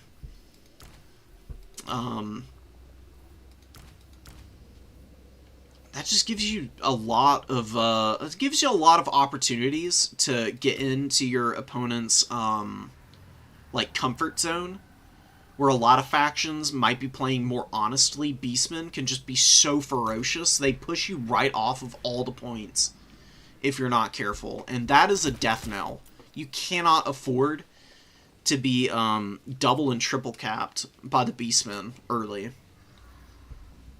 Especially if you're not like value trading well against them. If you're value trading into the Beastmen and you've lost the points and you're getting up substantially on them in terms of the actual damage done, that's okay. But if you're trading evenly and you've lost a majority of the points, or you're triple capped outright, oftentimes it's going to be game, because there's no way to get back on the points in time. Because the Beastmen are going to flood up with more Centaurs, and they've got Vanguard on all the infantry, who are also fairly quick. 42 foot speed. They'll chase anything down. They can get up on the objectives quicker than most any other line infantry in the game. And it can snowball really quickly. Beastmen are a feast or famine faction for sure. But they can be handled, you know. There's definitely ways around them. Really good bow play is honestly a must against the Beastmen, because that shuts them down pretty hard. Like, Zangors can do really well into bow builds, but if the rest of your infantry are getting crushed and your mobility can't find a way into the backline to shut the bows down, your opponent's eventually going to be able to grind down Zangors. They can only do so much, right? Like, they're pretty mediocre if you really look at it. They're just more stalwart than your standard fare they'll find on the Beastmen. It's like my very long-winded, over-explained breakdown. I'm going to be making another video about the Beastmen soon. You know, I mean, I got a lot to say about them. You know, they're one of my main factions. They're really, really strong. Oh, Malagor and the Gorbals? Hell yes, man. That's a bully squad. And you can do it pretty feasibly without breaking the bank, because they're so affordable. And you might think, oh my god, this is an 1800 gold unit. No. It's a 1050 gold unit. You don't bring anything on these guys. Bare bones is the way to go for Gorbals. Maybe Slaughter's Call on one of them. You don't really even need to do that. Honestly, you can do Icons of Vilification for the extra leadership if you really want to. It's a much bigger leadership buff for your entire, or not your entire army, but just for the units that are in the radius around him. Slaughter's Call gives you some melee attack. It's only active when you're in melee. Icons can keep you in the fight long enough to close the distance with a missile line. If you're just getting absolutely hammered, sometimes all you need to do is make initial contact and then be able to follow up with something else in order to get your value against a bow line.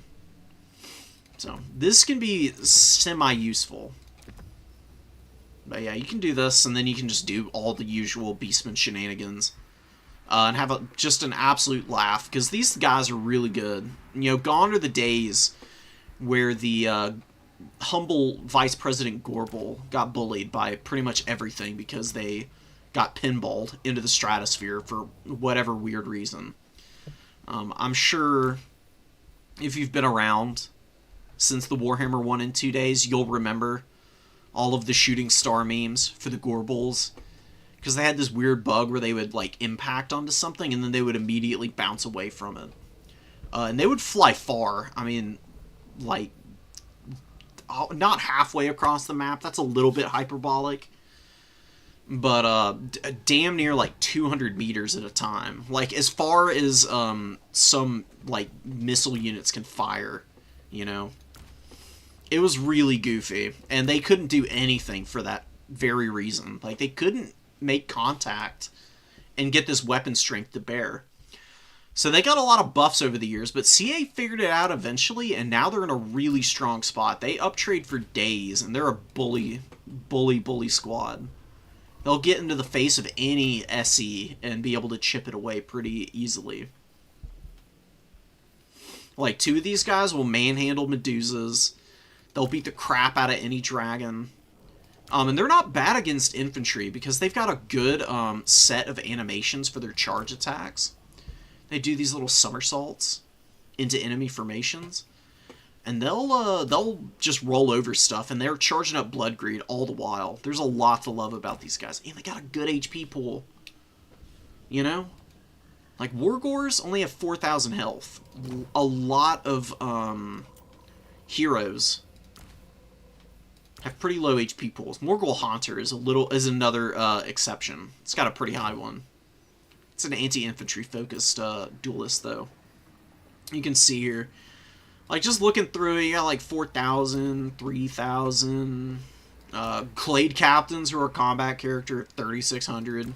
These guys are terrible, by the way. I tried them before. They suck. Do not use them. I mean, the Skinwolf Werekin's got 5,000, which is also fairly beefy, but, you know, it's also got regeneration and a bunch of other stuff. But even there, it's still getting outclassed a little bit. It's a little bit more expensive, too. Not by much, though.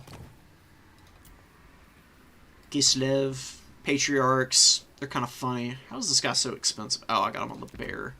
A bunch of abilities. This is probably me screwing around with, like, a build.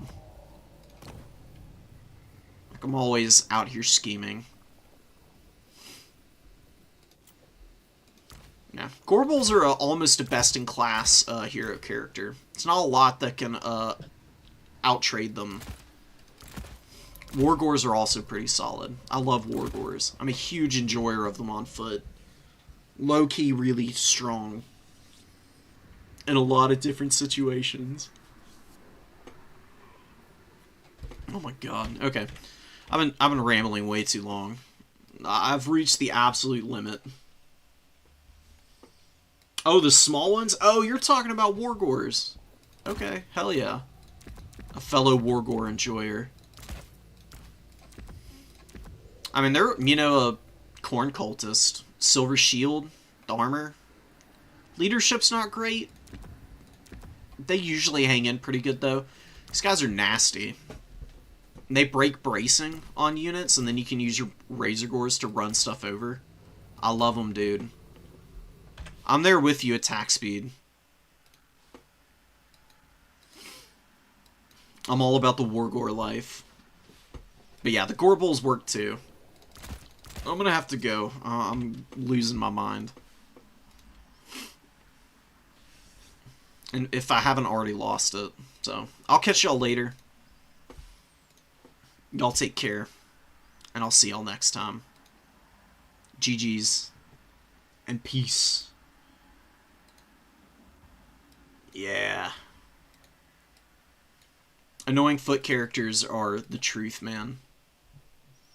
You too, brother. Very well played in the final, by the way.